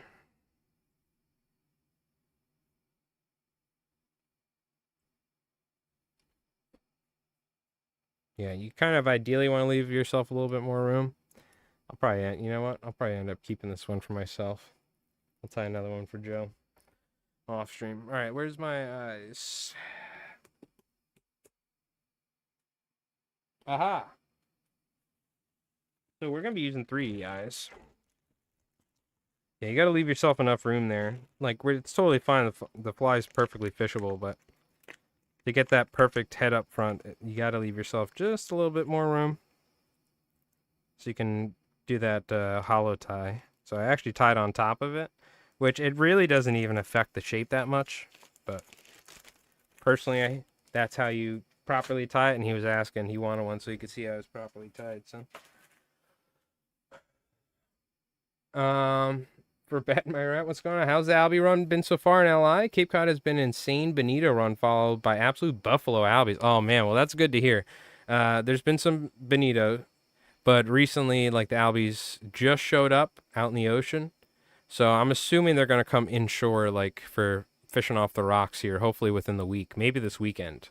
So they just showed up. So I've been going crazy tying a bunch of flies for tackle shops and stuff, and I'm getting pretty caught up. So I think it's time. I'm probably going to go next week because the weekend's going to probably be super busy unless I go on my buddy's boat this weekend. Next week, like probably on Monday or something. Who knows? We'll probably try and stream. I don't know if I have service on that side is the one thing. But I'm definitely going albie fishing next week. So no matter what. There's some smaller ones. They like showed up randomly here and there, but it hasn't been an everyday thing. It's been like a bloop, like a little school of them showed up, and it's the first sign of them, really. Okay, where's my glue? But I'm glad you guys have been having a good albie season up there. That's a good sign. Hopefully that's good for us. You haven't had them come inshore yet, really? Staying offshore. Yeah, it seems like they're doing that. I mean, dude, we didn't even have a lot of bass coming ashore. All the bass are out in the ocean on bunker pods, right off the beach. We caught some fish early in the year before the bunker showed up. And then the bunker showed up, and I haven't caught a single bass in the bay. So I don't know what's going on. Like, these fish aren't just coming in. So hopefully the albie's coming close. I mean, no matter what, I'm going to be doing a lot of fishing off boats, but it sucks for fishing off the rocks if they don't come in, you know? But we'll see. Maybe Monday I'll go or something. I was actually supposed to go the other day with my buddy, but I ended up sleeping in because my phone died, and I innately don't wake up at 5 a.m. anymore. So what do you call it? He went and there was some bonito. He saw albies for a second, but the second the sun comes up, they go down. So they haven't even really showed up in full force yet. So I didn't miss anything, luckily. But the bonito are pretty small. Like, it's not like Massachusetts where you have like serious bonito, like some decent ones. You know, like 4, 5, 6 pounders. You know, up. We get like the little baby bonito, but recently, I think on Fisherman Magazine, somebody caught a nice one. So I think we're starting to get some larger ones because they really didn't even just show up till a couple years ago. So might be taking a little time for these fish to start reach maturity size now. The ones that come here, at least. So because when I was growing up, there weren't bonito; it was just albies. And previously, before that, there weren't albies; it was all bonito back in the day, apparently. So. All right, there we go. We got our mullet marauder. This one actually came out pretty good. I might send this one to Joe. This actually came out better. But, yeah, you just put your Sentinel's laser dub head on there. So let's go ahead. I like to apply a little bit of super glue to the thread, and then I put some head cement on there to lock that down.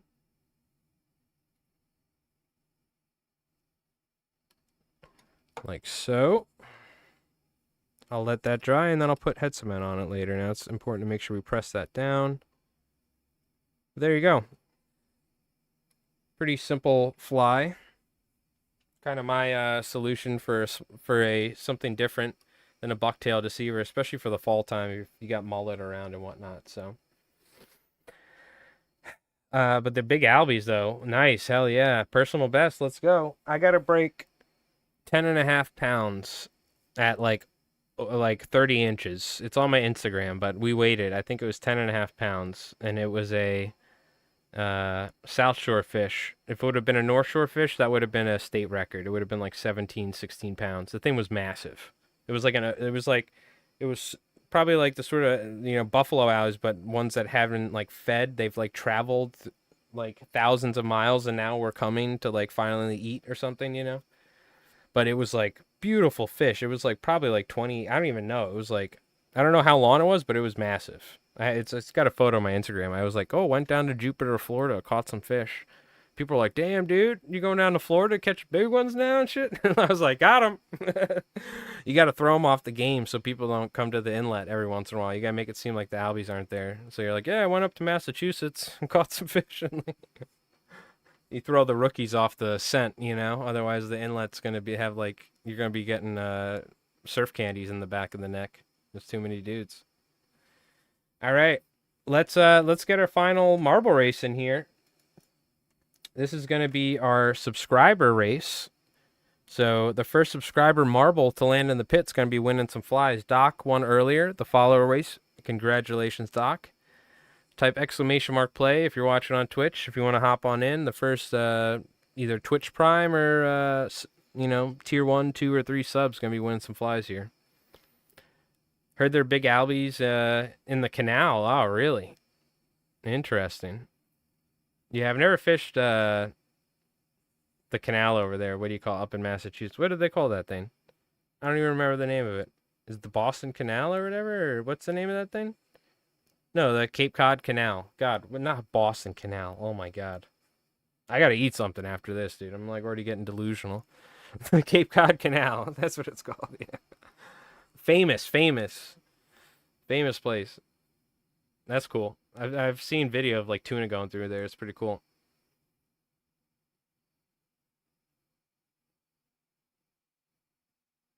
Mm-hmm.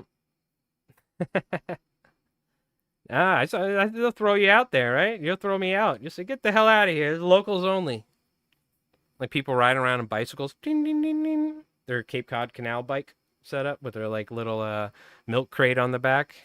They're like delivering newspapers and then going to fish the Cape Cod Canal.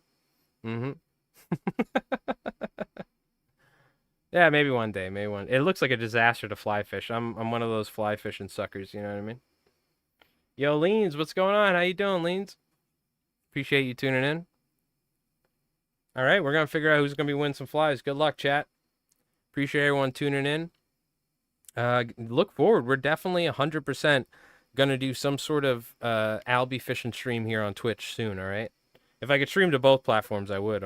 But unfortunately, I can't. So we look either for like a VOD or one of these days we're gonna be going live around like sunrise or something, and we're gonna go fishing. So we will hopefully be catching some albies here on stream soon. We'll hop on my buddy Jeff's boat or something. But let's get some music going here for our marble race. First subscriber marble land in the pit's going to be winning, so good luck. And again, last Friday of the month, we missed last Friday. I was like dying. I had like a killer headache. I don't know what it was, but I was like dying for a couple days, but ended up just being like just migraines or something. But usually last Friday of the month, what we like to do is do a giveaway for followers and subs here on Twitch as a way of saying thank you for you folks for tuning in to me rambling about random things for hours while fly tying. So we have our subscriber race. So let's get it. First subscriber in the pit's gonna be winning some flies, excluding Doc, that is, of course. So good luck out there, and hopefully you polish your marbles. I'm waiting for the beat drop. I'm waiting for the right time. We have 10 seconds. I'm going to start now. Let's see it. Too early. That's all right. On guard. It's been a while. I'm rusty. I used to have the beat drops. Perfect.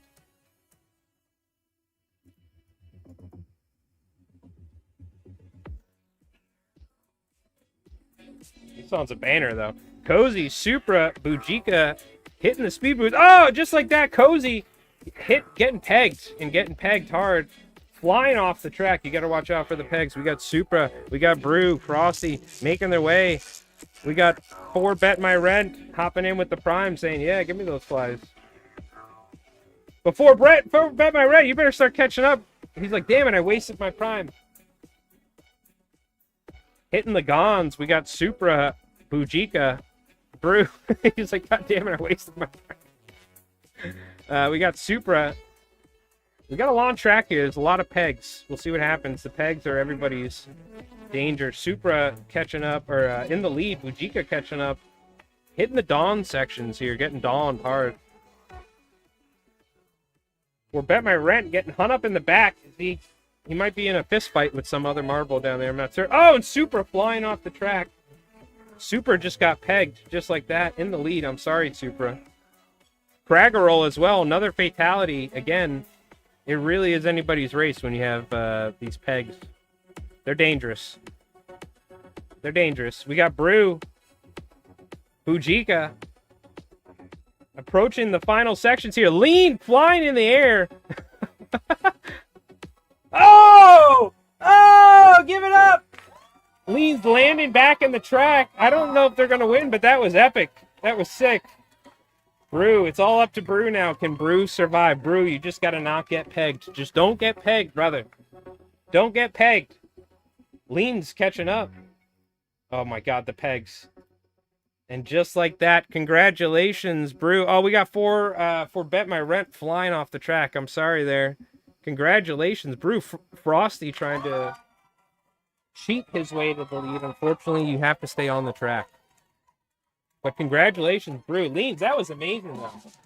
Give it up. Round of applause for Leans, I would say. Never mind. Right as I say that, you get flung off the track. Get pegged. Get pegged. Woo! But thank you for Bet My Rent. Thank you for the prime. Appreciate that, my friend. By the way, you'll be you got some practice for this next upcoming last Friday of the month. You know. But congratulations, Brew. Give it up again. Round of applause, everybody. Brew, coming in right now. Give it up, Brew.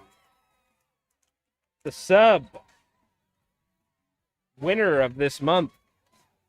Let me write you down, Brew. Congratulations, my friend, and thank you very much for supporting the channel. So we got Brew and Doc, and we still have Banana, which is going to Canada. I got to send him a envelope.